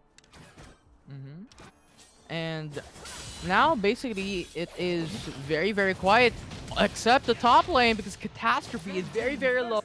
And jumping in, first blood for FEU. That's what we were talking about, right? The Krugs pathing just to make sure that he's around there. And I like that flag and drag from Catastrophe. 2 birds with 1 stone. He gets out of range of the Fiora and just scrapes him with a knockup, enough to set up for the Sonic Wave from Honed here as well. So very, very nice. That's going to set up that Jarvan the Fourth to really try and bully this Fiora out, especially with Ignite being burned here. Means that this Catastrophe is going to be able to use that 400 gold to a lot of his potential. I mean, this is what we're saying a while ago, right? Even in the draft, the early game for FEU is going to be very, very dominant because you have the Lee Sin at level 3 already, and Jarvan 4 also strong at level 3 because you have the Flag and Drag combo. You have the Lee Sin to combo to follow up on the Jarvan 4 setup. So really, really strong so far, but here into the bot side is just a bit of a damage trade for both teams. Of course, that's what this duo wants to do, right? They just want to trade constantly against the Varus. Don't let the Varus have that opportunity to go for pokes with a piercing arrow. You just trade every time. You use the Unbreakable as kind of a buffer, so you win every single trade, and that's gonna manifest here as forcing NEU to back off, to spend their gold, and they can maybe get the shove in, deny a little bit of XP and gold from the marksman from Kita. So we're gonna have to see how that they shove this in and go for their own recall timers as well. Yeah, now let's talk about the winning conditions, right? Because I think that also says something on what we talk about in this early game. And EU specifically, with the Nuna and Willem, they have to go for the late game. However, another kill for FEU before we actually dive into the winning conditions. We might not get to that point, Infinity. The way that FEU TAMS has been playing this, they're not as all in with like the aggressive risk taking as URS in the previous best of 3, but they're kind of a slow burn way where they're slowly building up a lead, and when they find an opportunity, they kind of leverage that lead into something big. We might see that in the first Infernal Drake and the first Rift Herald as well. Yeah, right now NEU, they want to scale as well, make sure that NEU, they want to make sure that they can scale up when the Fiora and Varus are online here. But FEU, because the Kaisa is the power is kind of level throughout she's consistently powerful throughout the phases of the game here, but could be a dive. Nice insect coming through. Beautiful kick, but Envy still lives. What? NEU brings it back with a kill. And Willem jumps in, goes for the snowball, pushes Zanny back away, and an amazing footwork for Envy is dead. That was very unfortunate. That was a pixel of health away. Let's break that down, exactly how that happened, because the initial kick, the initial Dragon's Rage was beautiful. It was perfectly woven from the safeguard, right? But unfortunately, it is Ahri. If you want to take down an Ahri, ideally you want to do it before the Spirit Rush comes online. And yeah, that's just classic Ahri mid lane tower dive. You get absolutely denied by the Spirit Rush, but it doesn't seem like FU TAMS is two-phased from that. They're still gonna go for the Drake. Yeah, and NEU has this information. They want to go for the contest. They're here as well. Snowball connects onto Annie. And NEU is waiting for it to jump in, but FEU goes for the counter engage and now stuns up on Nuna and Willem, forced to flash away over the wall, but he will remain at 1 HP as Kaisa brings him down. But FEU still holding on. The charm will connect from Ari to put this game upside down, and FEU will lose all their members. NEU eviscerates FEU. Ooh, that was rough there from FEU. I knew the right call. I knew that the right call here was, okay, we're being pressured while we were taking Drake. Let's go for the 4v2, right? And let's hope, or let's make sure that we can kill the two before the other two members of NEU regroup. But there, since they focused fire on Noda, on the Nunu, he was able to survive for so long, plus the clutch wild growth from Rock. Make sure that FEU spent too much time trying to take down the Nunu, which means, yeah, they get absolutely demolished in that fight for taking too long. They do get the Infernal Drake, which I believe was their original objective. They do have to give up the Rift Herald for that, but this is essentially trading the Dragon Lane tower, trade back the tower that was taken in mid lane, equalize it a little bit, but NEU definitely does have the initiative here unless FEU goes all in on this Dragon Lane. They know that NEU is going to all in the top lane here as well. So trading back the turret actually equalizes the Rift Herald that was taken here by NEU, I think. Yeah, and this is very interesting, right? Considering that NEU is towards the scaling of their draft, they went for the Rift Herald first, which I suppose is much more favorable if you want to go for that early game. So it's a bit ironic to go for that route, but however, I think they want to alleviate some of the goal disadvantage from that early game that FEU has solidified a while ago. So they handshaked, you know what, FEU, I'm gonna take the Infernal Dragon. You can take the Rift Herald. We're gonna go for the scaling for our. I don't want to fight you again, right? So we got off, not really lucky, but we got off by a hair that last fight. NEU, if Noda died early when FU all in onto Noda, I think that would have been FU's ace. But because the Nunu survived for so long, took so much of FU's time and resources, that was NU's team fight to win. So there, NU didn't really want to risk it. Let's just keep it even, make sure that we can get the Rift Herald value here. Yeah. But FU went for the right call to go for the all in onto the second tier turret, which is essentially trading back the Rift Herald, right? Because Rift Herald usually gives you one turret for sure, and maybe a second turret if you're aggressive with it. But here, FU times is okay. They're just gonna go for the second tier turret and trade back the Rift Herald. They're fine with that. Yeah, and that's the thing. I want to put a quick point on what you stated a while ago on focusing on Noda. That is exactly the worst option that you can do Yeah, when you're definitely. fighting up against Anuna and Willa, because he is very, very tanky. And I think it's rather more favorable to go for Kida or even Envy because they are squishy. So I think that was just the wrong step here. But for now, it's still pretty much even. Gold is even as well. I think there's still an opportunity for both teams to dominate this first game.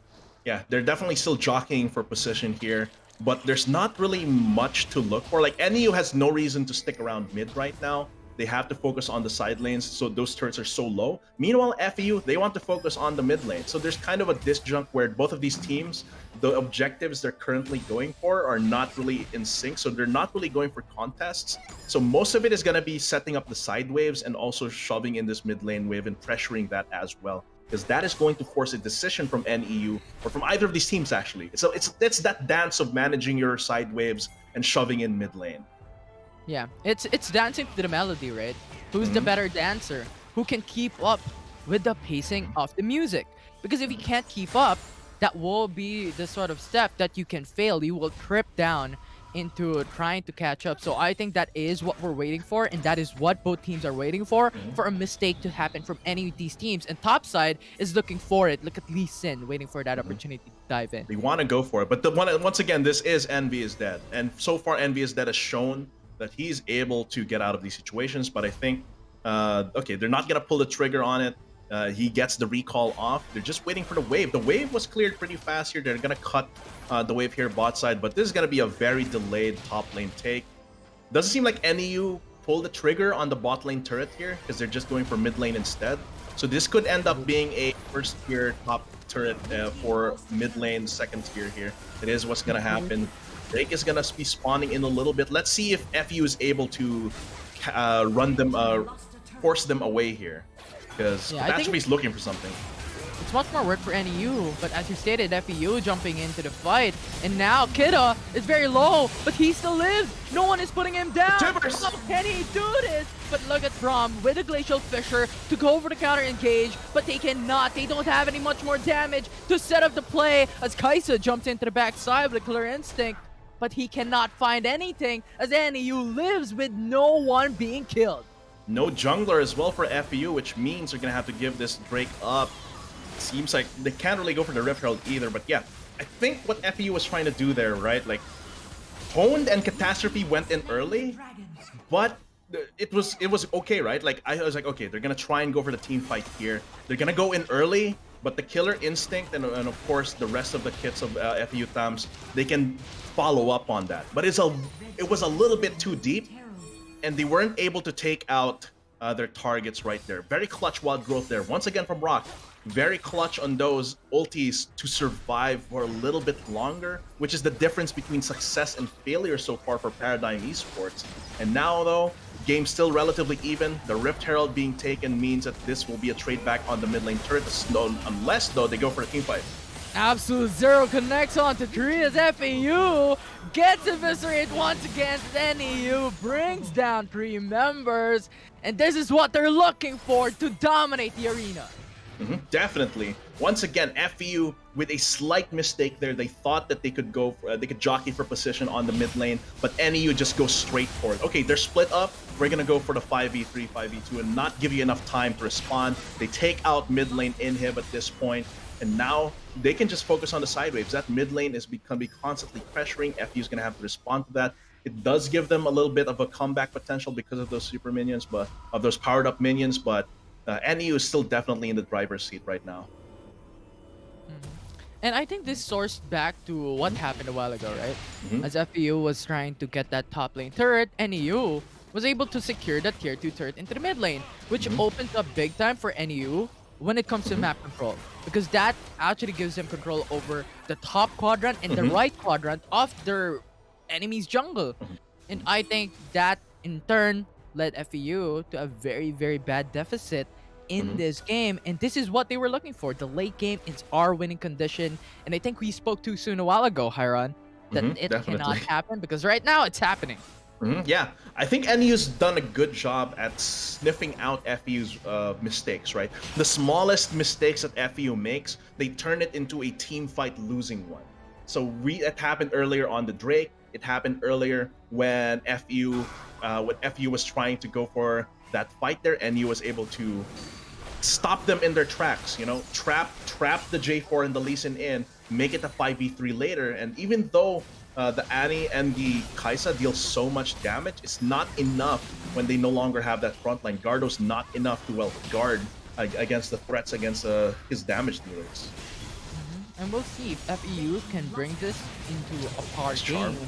Because now it's Catastrophe looking in a bad situation as he jumps in with a Cataclysm. Only locking on one, but in turn he's dead. And now we Okay. have another jump in from Ani. He has to close in, but he will fall in turn. And FEU is left Notorious. standing to fight this. NEU trying to retreat, but Kaisa to the backside is going for the AcadArena. This is FEU's One fight. by one, but the absolute zero will not be enough to bring down Kaisa, as 4 will be dead by the side of NEU. But that was a very tough 4v5. We have to remember that that is a 4v5. They went 4-2, which is very much worth it for the TAM series. Let's break that down. What happened? The thing here is that once again, Catastrophe goes in. There's no follow-up, so he just gets bursted down. Once again, Annie comes in. He does his job. He gets the CC out, and because she dies during him walking up and flashing, the Hibbers is actually a bigger threat in the next few seconds, and which allows Notorious to follow up and clean up, right? That's what the Kaisa thrives in, as that void predator kind of deal. And when the prey is running away, that's when the Kaisa is at her strongest, and it definitely showed there when, because of the initial damage from the Tibbers, NU had to run away. But now it's a little bit more even because of the split push from Rome, but now Baron is the apple of their eye here. Let's see if they're gonna go commit to this, or will they go for the team fight turn? They would, but FEU has the information, and now Chain of Corruption will be forced to delay this fight. But FEU is still forcing this, and NEU is stuck on the pitch. This is not where they want to be, as Cataclysm locks onto 3, and Catastrophe is onto the front line, sacking everything, getting all the aggro, and Envy will be the next target as he will fall, as Notorious brings him down, and FEU answered with a big bang, as NEU loses 4 of their members. Nice Baron throw there from NEU. They were not in a position to threaten that. I mean, they could and go for the team fight turn, which is what they did, but they really expended a lot of their HP. So here the battle lines have been drawn. Here the Absolute Zero is trying to make them back off, but so good. That Cataclysm was actually good. It locks in Rock and it locks in the duo lanes in the backside of that, so can't go for the free hits, can't go for the Killer Instinct as well, because they have to be able to save that. So here, FEU is able to get a little bit plus a big chunk because of the Baron. And NEU right now has to pick up. Before a team fight occurs, they need to pick something and deal massive amounts of damage before a fight occurs, because this is where they're good at. And if they go for the 5v5, they're not going to win it. Because you have Ani, you have Braum, you have the Lee Sin, you have the Jarvan for FEU to bring it to them in a silver platter. So I think they need to do this in some form, one way or another. They have to be able to stall here, because right now they're really banking on the split push here from Rome. He does have the teleport boost as well, so it is going to be to their advantage if they can hold out. But right now they can't really go for a 4v4 even. At most they have to hope that Rome gets a nutty solo kill here against Catastrophe. But here they're actually gonna pivot. They're gonna back off of the turret and try to go for the isolated member. Rome dancing around, he is able to get out, but this gives FEU the position to try and cut that wave and shove it back against NEU. So this is really going to be the dance while Baron buff is up. the Infernal, or sorry, that the Ocean Elder here is going to be a big factor because that's where the next big fight is likely going to be. Right now, it's just NEU trying to resist and hold out against the Baron empowered minions here, while FEU is looking for their next opportunity. They have a lot of vision here on the jungle side of NEU, so they know exactly where they are. Yeah, and Envy is ready. That charm will connect, but onto Braum. Not exactly the best thing that they want, not the ideal situation, but here into the bot side is where it's at. FEU is jumping in, getting the kill onto Varus, and Varus will just get eviscerated. Then EU will lose two of their members on one of the most crucial minutes of the game. Definitely right here. That is really tough. They could get a solo kill here with the Fiora taking out the Jarvan, and in the end, it's just a 1-for-2 trade. Oh no, it's a 1-for-3 trade. Oh no. What a 1-for-1.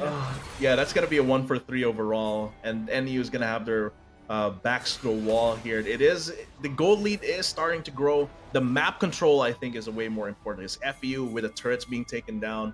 The super minions, the inhibitor empowered minions don't matter too much on the side of NEU because FEU is constantly clearing them and is actually helping them extend their gold. But right now, NEU is having a little bit of trouble. Their comp is kind of lacking in terms of the damage, even with Roam teleporting in. Yeah. So another question I think would be, what objectives will go to who? Because if FEU gets the Elder Dragon, that will give them that true damage that they're looking for, sustainability even, to stand up against NEU. And I think that's important for every single one of them. Who takes the Elder Dragon will get that advantage, will get that scaling, will get that percentage damage bonus. There has to be a decision though, because Baron's also going to be active. Actually, it might spawn well before the Ocean Elder. From the way the teams are moving, it does seem like they're going to go for Baron immediately as it spawns. They're going to jockey for position around that area here. The vision is in favor of FEU. They have a little bit more vision on their side here, but of course, NEU is going to be starting to establish their own right around the corners here as well. Rome once again initiating a split push here to force a decision of FEU. But the thing is, yes, he does have the teleport, but can NEU's 4 match up against FEU's 4 as well? So far, the answer has been no. So Rome has to really make these split pushes count as this Fiora. And I think that could go align with the Baron Nashor, right? Because the mid lane is open already, NEU already has it secured. And having that Fiora split pushes, as you stated, is a very strong feat for NEU, for Paradigm Esports. So, what if they get the Baron Nashor, give up the Elder Dragon, they can push in directly into the Nexus base and even finish this game. That can be a potential scenario for them. However, there's a big risk. If they not successfully do it, they're gonna lose it in a 5v5. Because if they give up the Elder, the Ocean Elder, okay, they're gonna go for it here. Gardo coming in. And Braum receiving a lot of damage, half HP already. Oh, this is how NEU plays this, right? Oh, okay, why are they're backing off? Okay, they're looking to go for the Ocean Elder here. To try and buy some time for the split push here. They're gonna go immediately for the stasis, buying himself a little bit of time. Very nice. Tibbers is gonna miss, that's crucial. So this means NEU might actually have a chance of taking down this Ocean Elder while Rome is pushing topside. But they're exposing their backs to FEU if they continue this Elder right now. Yeah, the reset onto the Ocean Dragon bought some time for FEU. Now Chain of Corruption is now lost. NEU is now leaving behind, but a kick coming in, but a double knockup is going to be massive, and FEU can go in one by one, clearancing into the backside. Lulu with a wild growth will not hold on as he will fall. FEU brings down 3, and NEU has 1+1 remaining in this fight. They do get the return kill, but I think FEU might just end it here. Yeah, there's not enough members to defend. They're just going to go straight in for the Nexus. I think this is going to be game 1 of this series, going to FEU Tom's FX Tormentors. Very well played. NEU lacking in the damage. Can't go for the 4v4s as well because the Varus does not have a lot of sustained damage if he's being threatened by something like a J... not even the J4 is necessary, but being threatened away by the Braum, you can't shoot through the Braum. The rest of Apex Tams holding down that front line. The Varus can't deal enough damage compared to the Kaisa, and the good front to back from the Tams FX comp means that they take game 1. What a performance from TFX. Their 5v5 was flawless time and time again. It was favorable for them in that early game. It was an amazing feat to see here, Hyron, from Mhm. that game number 1. Yeah. And looking at it, both teams, it was definitely close until the breaking point, right? Until the breaking point where the cracks in the comp of the New Era University squad came to show. We did say that, okay, if they can kind of stall it out, let the Fiora split push, this is gonna have a very good chance of getting through this game. But FEU, they just played simple. Let's just send J4 to stop the split push, even if it gets solo killed. If we win for the 4v4, we're okay with trading away the J4 because the Fiora won't be able to push onto the inhibitor unless we won't be able to push into the inhibitor while we're also winning the team fight and going for our own push. He's gonna force to defend that, which stops the split push also. So right now, yeah, it seems like FU played to their win conditions a lot more, and the comp for NU not enough damage here with the Ari and the Varus. Can't really go for those extended fights. Yeah, and I think in this specific case on this fight, I think FEU was doing their roles correctly. Jarvan 4, when you saw it, jumped into the backside, locks in on 3, and the rest of the 4 members for FEU was stick together. And I Mhm. think that was the key, right? Jarvan 4, you be the front lines, we're going to Mhm. be that damage dealer, and Braum would be that peel for Kaisa, Mm-hmm. who will be their main source of damage. So I think FEU just played this very, very phenomenally for this game 1. Mhm. Yeah, and this is just a game 1 though. Win a best of 3. Fast adjustments are the name of the game. So if NU can like recover from this initial loss and get a second win, they will have momentum going into game 3 if it does reach that point. But FEU, they don't want to tire themselves out. They just want to make sure they get this 2-0. Their comp, they don't need to change anything too much. The Annie, I think, is the most replaceable part here. Mhm. Of course, the Annie was really good at getting those stuns in. And even if the Annie dies while initiating, the Tibbers is going to be a huge threat, persistent threat. But I think the rest of the comp is generally just solid. J4, Lee Sin, Kaisa Braum, that's already a solid comp. And you just fill in the mid lane with whatever you need. If you need utility, you go for Oriana. If you just need the initial, if you just need the initial initiation, you go for the Annie as well. And I do think Oriana was bad. So I think they would have gone for Oriana if they were allowed to. Mm-hmm. And I think Anami is open a while ago. And now Mhm. I'm thinking, why isn't it picked up? I think in this specific case, it could have been great for any of these two teams, Mhm. right? I If you're mhm. going to pick up Nami for NEU, you can have that flow of water for extra ability haste for Mhm. Kida to spam out his skills. And on top of that, that can be played for Mhm. the tidal wave hand in hand with Nada for the absolute zero. And for FEU, they could switch Annie with Nami as well to set up the place.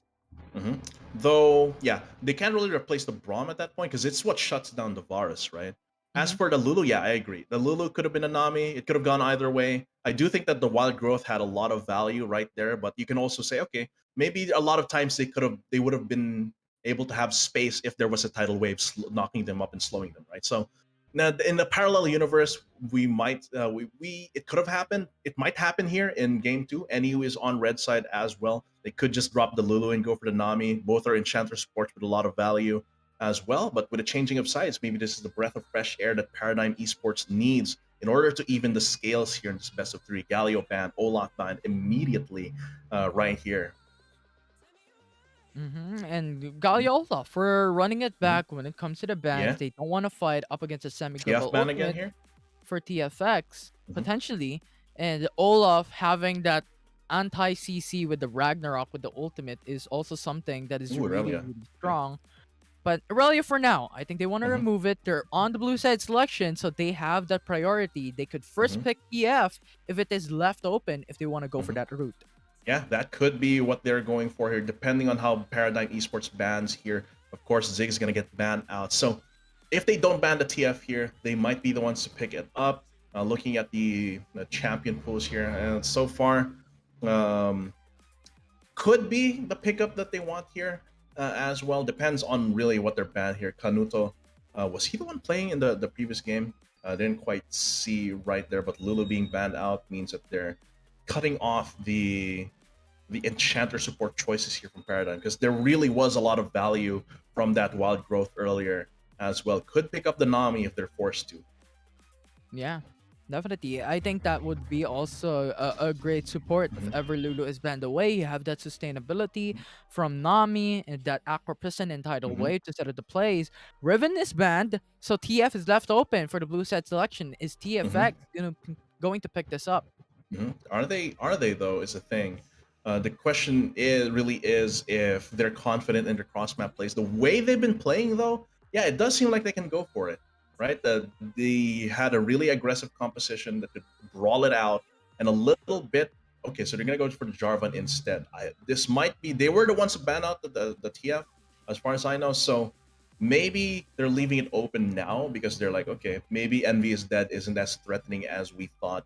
Um, from that previous game. The RE was kind of lukewarm. The Nunu being picked up once again here by NEU. So they're really banking on the Nunu, which means I want to see more damage from the Paradigm Esports squad. Yeah, and I think this changes things up because Nuno a while ago was Mhm. on the blue side selection, and now having that red side selection gives you a Mhm. much more Of the other favorable people. priority to pick up some champions. And Renekton is a strong Baron laner, and now they're going for a Mhm. different route here. They're leaving an ADC role, they're leaving the support role for Mhm. now, and TFX has that chance and opportunity to pick it up for themselves, but rather Oof. hoping to go for that Baron Wait, lane individual matchup for now. it can't be Aurelia, right? Let me confirm with Prod and the Marshals here because they did ban it out. It's probably just yeah, it's gonna probably Yeah, be just a Kai'Sa hover. here. Which does mean this does mean that NEU realizes, okay, we can't go late game. We have the Nunu falls off hard. So let's go with Renekton. Renekton kind of has, with how fast Wild Rift is, has less opportunities to fall off. But that last previous game went on to like 19 minutes. So maybe here, okay, they want to finish it as fast as possible here with a Renekton, which kind of removes the weakness that we saw in Nuno earlier, where the damage just falls off. Nice one. I like the Lulu ban into the Nami. They're really reducing the amount of enchanter supports available for Paradigm here. And Mhm. still, though, they could go for a frontliner like Braum, deny it from the Tams Tormentors here, and go for an early game marksman here. Could go for Lucian, or just Yeah. could go for yeah. I really, really like this because Mhm. now with them picking up Nami, they don't Mhm. need to pick up Annie anymore for the mid lane. They Mhm. could go for the Orianna, set up the Mhm. plays. It could go hand in hand with both Jarvan 4 and Nami, both at the same time. And I think that is much more favorable for TFX if it isn't banned away. And I think this Mhm. is a favorable chance for Paradigm Esports. We need to ban away the Orianna. If it is left open, there's going to be very hard once again in 5v5.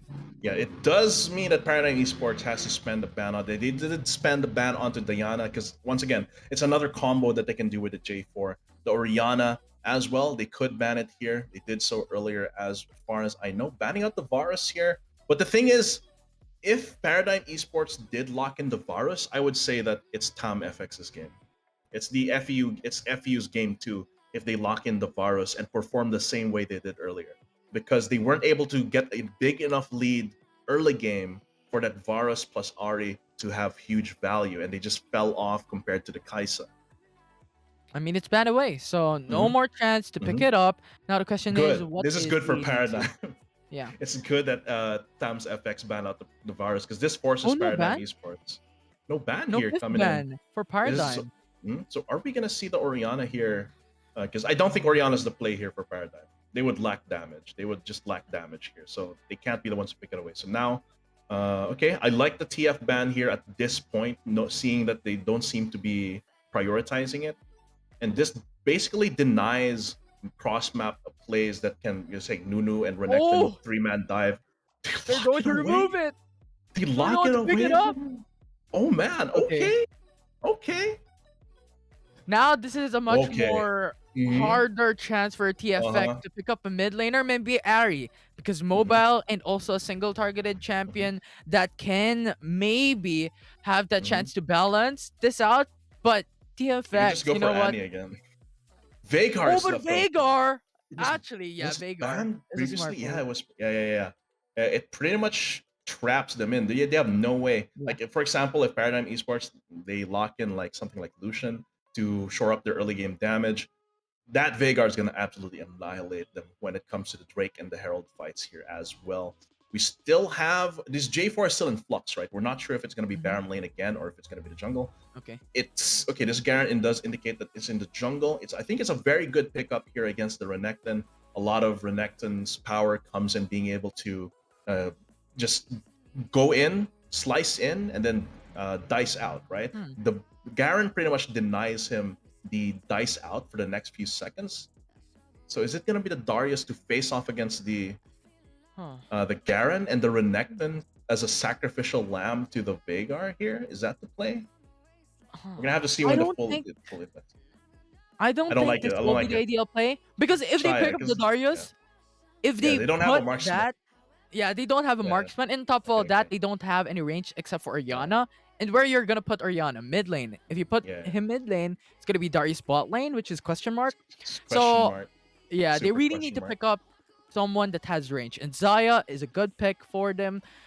But at this point in time, it's looking like TFX is running it back from game number 1. We want this team fight composition.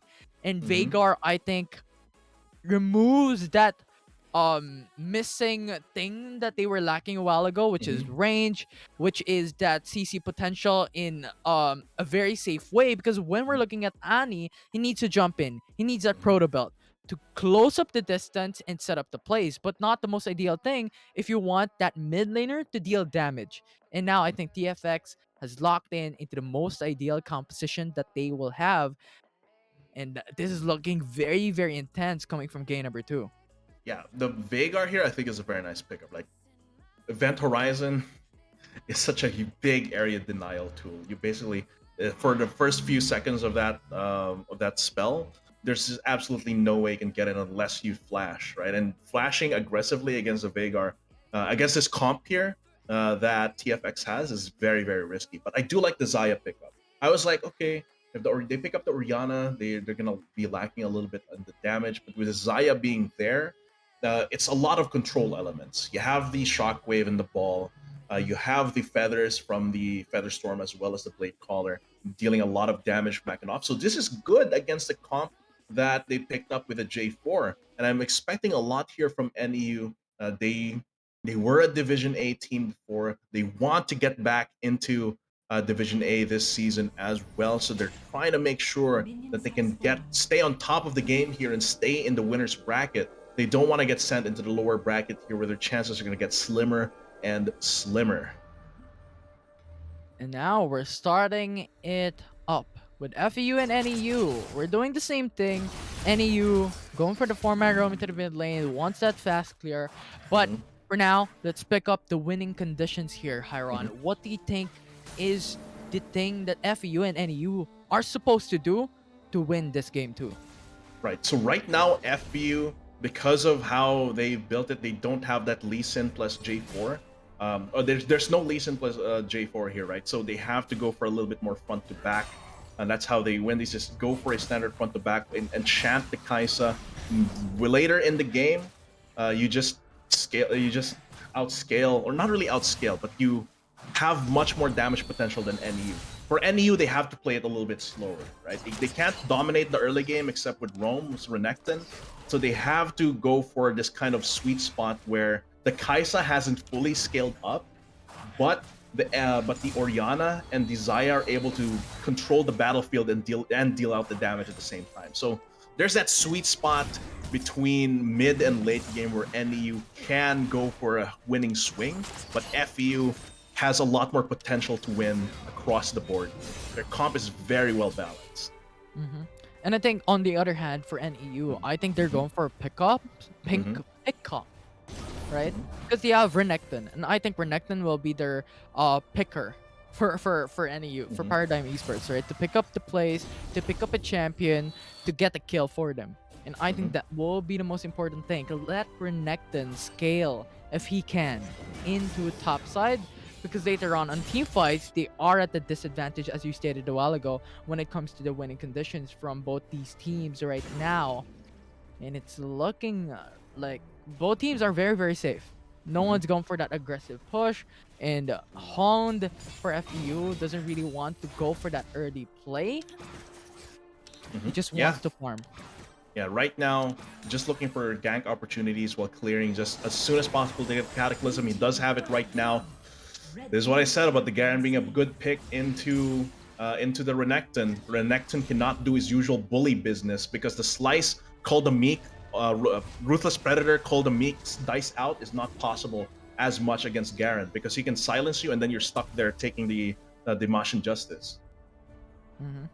And And this removes what we talked about a while ago, having Renekton as a pick Yeah. potential in the front lines.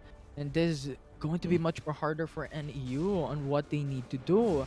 And that late game isn't necessarily going to be the best thing as well, because I think the scaling champions, yes, you have Zai, you have Orianna, Going for you a have dive. Moda, but it's difficult to match up against Kaisa as well. Yeah, very, very difficult. Here they're gonna try and go for, okay, they have to back off here, right? Okay, good. Noda realizes, okay, this is taking too long to set up the dive, so I'm just gonna recall right here. I think he could have gone for, since his Dragon Lane had priority, I think instead of setting up for a dive, he could have just went for the red buff steal. I think that was possible for him as well. He is on that Nunu, and he would have the support of his bot lane as well. Especially, oh, it's gonna be a top lane, try to salvage this lane here. That is gonna happen. Yeah, this is pretty much salvages the lane back in his favor, but of course, it's still a tough matchup for the Renekton. Yeah, definitely. But now, with Cloud Dragon and Rift Herald coming up at 10 seconds, what do you think will be the priority here for any of these two teams? I think definitely the way they're positioning here, right? It does seem like NEU might want to go for. It can go either way, right? Like either way, NEU they have the Nunu. That means that whichever objective they go for, they're most likely going to be able to take it unless they hard lose a team fight. So they might go for the Rift Herald at that point, and then go for mid lane, open up the map for themselves, let the Nunu, let the Nunu's reign of terror continue here, and then the Cloud Drake's gonna get taken by FEU, who wants to scale way later into the late game. Yeah, and I think I love this setup for Paradigm Esports. They went for the Rift Herald. They know that they need the early game. They know that their winning condition is to really delay Veigar, delay Kaisa, delay pretty much every single one of FEU, and having that Rift Herald gives the potential for the Tower First Blood and getting that gold. And I think that's much more favorable for them. But FEU, you know what, is going to react, getting that Tower First Blood into the bot lane because of the defensive plays coming from Garen as well. They can't. Yeah, they went for the objective trade here, but FEU is in a much better position to capitalize on the aftermath of that because they can't really dive the Garen because it's threatening Rome so much. See, having to go for the Executioner's Calling here is a huge gold dump here. Then there's a snowball. The big snowball ain't gonna hit. Notoria's gonna get away with it. They're gonna give up both side lane turrets here with this with FEU doing this maneuver, which means NEU just gets the Rift Herald while FEU picks up 2 towers. But what is the value of a Rift Herald, right? It's usually you get 1 or 2 towers. And which basically means that FEU basically traded back preemptively anything that this Rift Herald could trade. Oh, but the mid lane, I think they want that map control. They served this Rift Herald, right? I think they want it. Because that mid lane has much more valuable than the side lane turrets, right? Yeah. Because mid lane is much more harder to destroy, first of all. And then second of all, it gives you much more control on the jungle camp. So I think that is what Paradigm Esports wants. But still, they have to consider that TFX right now has a 2k gold lead, has a turret lead, and also the Cloud Dragon for later on, especially considering that Veigar stacks up. When it comes to time, he becomes stronger and stronger and stronger. He gains more AP. Yeah, and mathematically, that was a very bad trade for NEU. You get Rift Herald, you take 1 turret. Meanwhile, FEU gets two turrets in a Drake. Let's say that the value of a side lane turret compared to mid lane in terms of map control is like 75%, but they're still getting those that gold plus the Drake investment as well. So NEU right now, the thing is, this comp doesn't do anything crazy. It's not a crazy comp that goes in hard. It's a very slow riding comp that wants you to go in so that you can get dominated by the area control of the Orianna and the Xayah. But FEU has not been doing that. So far, it's been a lot of objective handshakes. Yeah, top lane is looking spicy up there. They want to fight. But Once again, yeah, FU not giving them that. Mhm. I mean, they don't.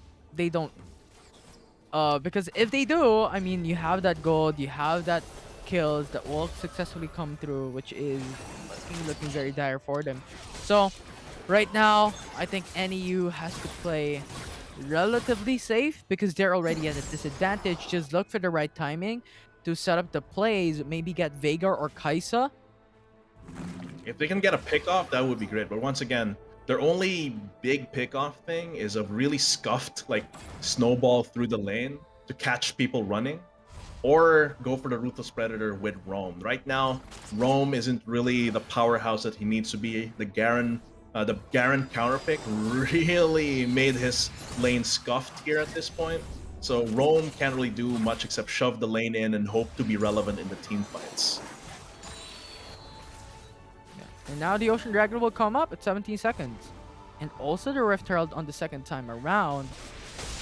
But the question is, who is going to take either? Because NEU, are they going to take the Rift Herald once again, leave the Ocean Drake for FEU to help them for the late stage? Because now I think it's going towards the mid game. It's going towards the late game where everything It has to be the NEU has to go. Oh, that Event Horizon is so good to deny the Drake. Kita is in a very bad position here. Infinity. Shockwave will connect through, but not going to be enough as FEU will be there in absolute zero. Will not push through, and Kaisa will be stuck, remaining pinned down, and Zaya got the double kill, triple even, as now Gardo and Honed, the only one left for FEU. An Ocean Drake traded for 3 kills for NEU. Yeah, 3 for 1. I still think that this isn't so bad for FEU at times. Look at that. Event Horizon. This basically delays NEU's all-in here. And if the all-in was earlier, I think they could have been gone for like 4 kills here. But the Drake was pretty much already FEU's. It's from there, it was NEU. They had to make sure they can get a couple kills from that. And that's the power, right? That's the power of the Orianna and the Zayas to be able to stay safe for a split second. Once again, really good Event Horizon here, but they have the Nunu. They have to, this has to be NEU's. No! This is Yeah, it's FEU still getting that objective. 3-4-3, and now NEU tries to alleviate with the kills here, but only with the support bringing down and also the jungler. But still, Kaisa and Veigar safe for Tam's FX. That's sad. You hate to see it. You hate to pick up in Nunu and then not get the 50-50. Because a Nunu is supposed to make 50-50 smites like 75-25 in your favor. But there they lose the Rift Herald. They do get kills from it, which is good. It's another 2-for-1 trade in favor of them. Plus they trade back the top lane inhib and the bot lane, not the top lane inhib, the top lane first tier turret and the bot lane turret is all set up. Noda is going to try and defend against this initial push on the mid lane, prevent FEU. So right now, it's relatively even. NEU's reaching that point now that the Solar Charge Blade and the IE is active for NEU. They can actually go for these fights. But it's more advantageous if FEU's the one starting fights, right? NEU with a Zaya and the Orianna, it's better if they're the ones playing defensively and having to back off compared to them having to chase FEU down, and they're gonna walk into the event horizons, they're gonna walk into the tidal waves. So NEU though, yeah, they're in that strange situation where they can really fight, but only if FEU is the one to start it. And I think the main problem of Zaya is because if he used up the Feather Storm already, he doesn't have any escape route after, right? So I think at this point in time, you need to conserve it at the worst situation to use, because if not, it's going to be over. And that right now, FEU starting up that fight. The Tidal Wave connects onto everyone, and the Feather Storm now going to be forced away in the backside. Flag and Drag readied up, but NEU has lost Nada. They're fighting still, but FEU cannot hold on as they will lose it, and Garda will be the last man standing for FEU. Like I said, NEU can fight, but only if FEU starts it. And that's the exact situation I was describing. Even if you're threatening Kita and Envy is dead, because you're having to chase down a Zaya who's putting down these feathers, putting down these blade collar setups, it just allows them to recover well. And look at that. The Cataclysm was actually in favor of NEU. It split up the fight. It allowed Rome to focus on the backline, deny the Veigar any big kills. And now here, we're on the backside of the fight, or the second half of the fight, the tail end, NU is able to recover well. That's where the Oriana Zaya is really able to shine. And now Rome, actually, he's in a good spot. Before, I was like kind of ragging on him because he had to go for Executioner's Calling. But now that he has Cleaver and Bork, he's actually in a pretty good situation as long as he's not running Catastrophe. Yeah, all good to go, Hiron. All good to go. We have the Black Cleaver already and BRK. So damage is already set for Renekton to set up the placement single target down on maybe Kaisa and Veigar later on. But right now, it's Infernal Dragon now alive, and NU will start this up. Are they giving this up? Mid lane turret, possibly second tier, in exchange for the Flame Drake, the Infernal Drake. This could pay off well for FEU, but they're opening their flanks up to NEU here, so I think they're just gonna let the Shelly go for the turret push here, but good Event Horizon. Once again, so good at denying the Snowball initiation, budget scuffed initiation from the Snowball. They just put down the Event Horizon, denies it completely from the Nunu. Yeah, it's a consistent from Canada. It's an amazing thing to see with a Veigar, because time and time again, if you put down the Event Horizon, there is a delay, right, and bringing it down. So I think Canuto has just calculated the timing. You know what? Still though, that was still good for NEU. Yeah, calculating the timing of that as well. I mean, it's not like Nunu coming in with Snowball is very subtle, right? You see it coming from like a mile away, so he does have that advantage to him. But yeah, that was good for NEU because that Rift Herald basically did nothing. Taking out half of the turret's HP, it's not really doing much for FU's comp, because if they get control of a turret, they're gonna take it whether it's full HP or half HP. So all really that did was they got the mid lane turret and traded it for Infernal Drake, which means NEU, the Elder Mountain, is gonna have a little bit more value to NEU. So there's actually a chance for them to contest it. Of course, right now Baron is the apple of their eye. NEU's aggressively trying to maintain that position here, not really clearing the vision. Strangely enough, they should be establishing their own territories around there. But it does seem like they're not thinking it that FEU will pull the trigger on the Baron anytime soon. Yeah, and I think FEU just have to delay it, right? You just have to wait for Veigar to accumulate much more AP. And now that he has Zoroa and Rabadon, I think that is already a good set for him. Just needs to clear out more minions, clear out more champions to gain more AP and set up the play later on. Maybe at 18-minute mark, which is the most favorable time for FEU, with also Kaisa already building up to his third core item, potentially even Infinity Edge as his third complete item. Yeah, and once that happens, it's gonna be real rough here for the team fights happening. Because once the IE comes online, it's pretty much gonna be even in terms of damage for Kita. Right now, Kita has the advantage of having the crit items already built up. Meanwhile, Notorious here having to go for the pork. Not as smooth of a crit path here for himself. But once he gets that IE, he does get the IE here. He's gonna be really raining down the pain here, and that means NEU's time limit in these team fights is shorter. Yeah. Though, right now, look at the vision. There's no vision for anyone. Yeah, I'm really wondering why they haven't put down vision over Baron yet earlier. Yeah, I think that's important, right? Mhm. It's very, very important to have that vision here. Oh no, no, the Going for the Flag and Drag on top side, but great Absolute Zero. Push back, push back. Losing the flash on the jungler is kind of big though. When you're on red side and Baron is up and jungler does not have flash, that means your jungler can only rely on the Blast Cone, which is right now not available. Or not the Blast Cone, sorry. Has to rely on just walking through. Sorry, there's no Blast Cone here. Yeah, but that means he has to walk through. And that's just going in raw like that is a very bad for Nunu, because there's no way for him to actually close that gap. And closing the gap right now, speaking of, reminds me of the Infinity Edge that we talked about Kaisa a while ago. He has now built it, and now that's increased damage for the Kaisa with the crit damage and also the Cajun Rain that can burst down NEU on those team fights if he has that great positioning later on. And I think that is great, especially with Mountain Elder Dragon going up right now. They could go for the... Okay, Rome's going for the split push. He has his TP. That means... Okay, Catastrophe is not actually going topside to contest Rome here. So he's just going in with his team here and then use a teleport later to capitalize on a team fight win, most likely. So that's Oh. gonna face check here.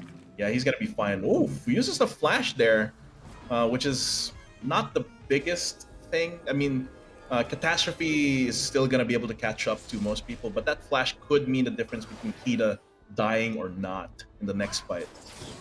Yeah, even himself, right? Can he live? Can he not?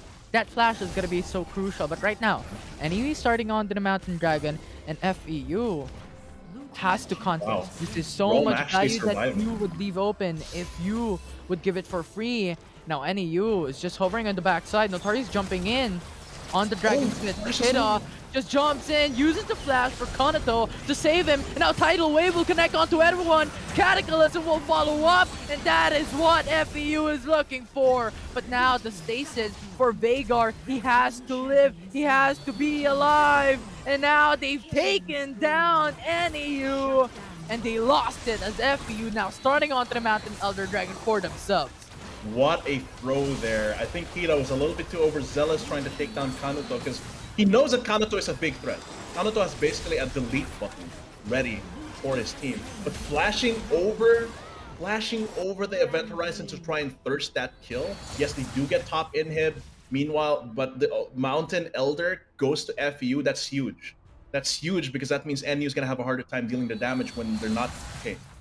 Featherstorm direction, very wrong. Yeah, and Featherstorm now should have gone south side. Or he they're should have straight going to walked Baron. south side. Straight to Baron. They're straight Here's going to the- Baron.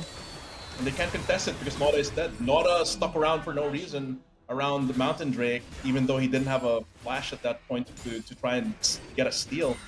Means that FU gets both big objectives for clear, and NEU, that's a very big throw from them. I think Kita really should have thrown the Featherstorm north side while walking southwest side. Because they just got all caught up in the AoEs of FU at that point. Mhm. And now, I think it's going to be very, very difficult. I think the probability of Paradigm Esports in winning this game too dropped down by a huge margin. And TFX now has that huge lead with Baron, with Elder Dragon, has that extra burn and true damage.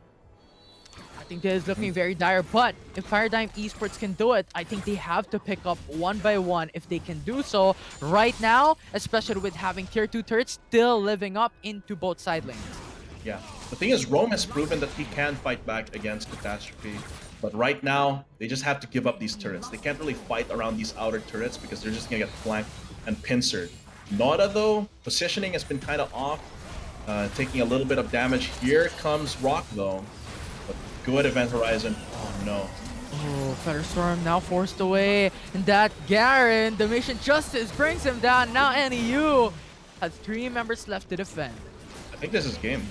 With Kita gone, they don't really have the damage to sustain it, even with Rome. I think taking away the inhibs, yeah, that's gonna be 3 nails in the coffin here for NEU. They're gonna get sent into the lower bracket here unless they can get a miracle defense here with Rome going in, but the GA gonna get popped and he's just gonna get executed immediately after. Yeah, That's Renekton's game. gonna get slain. It's Oriana gonna get slain, and FEU has slain this series down for them. Another dominant series, 2-0. That's rough. Because NEU showed really vital signs of life at the later half of that game. But one wrong decision there to go for the flash. I think going for the flash was fine. But the Featherstorm right after put him in a choke point with the rest of his team where they just get absolutely clowned on by FEU Tams. Is like you get like the meteor from Veigar, you get like the tidal wave knockup, you get the flag and drag cataclysm all in your face.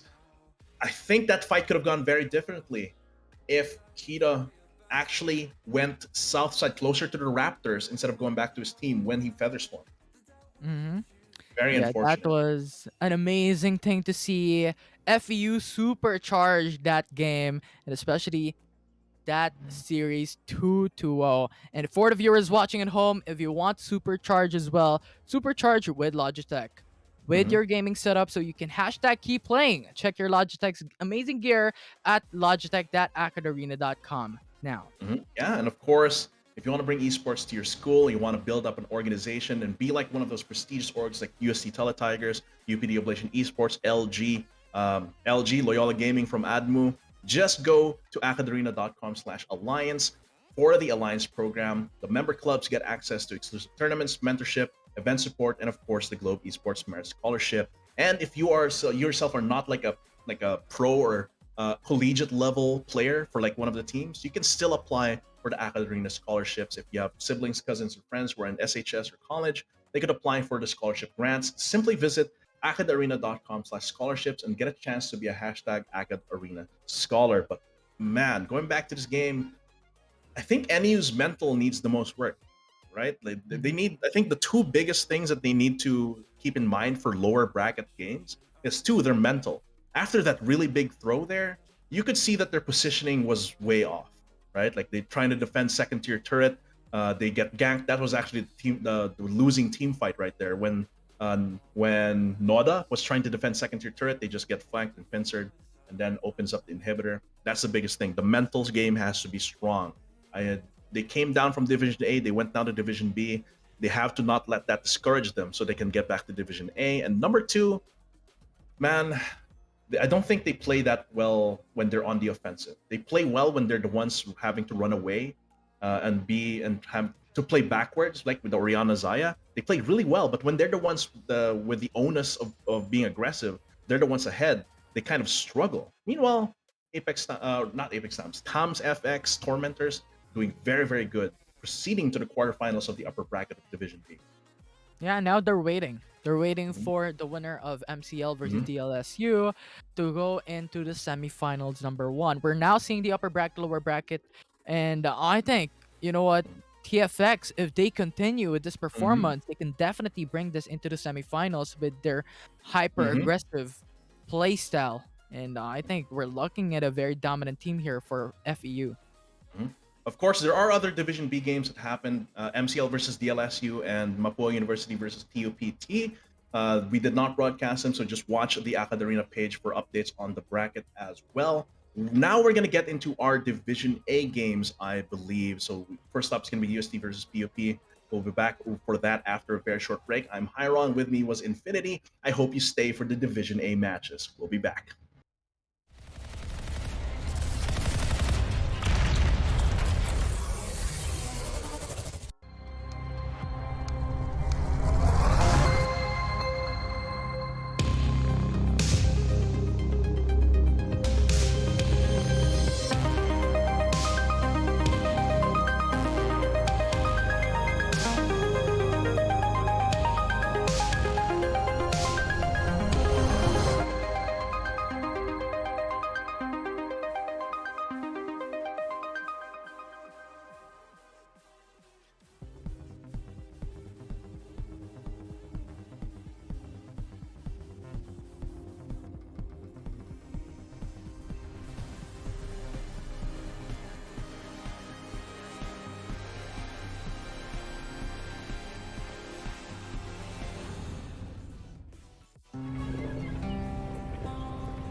Manong Fishball ang tawag sa kanya.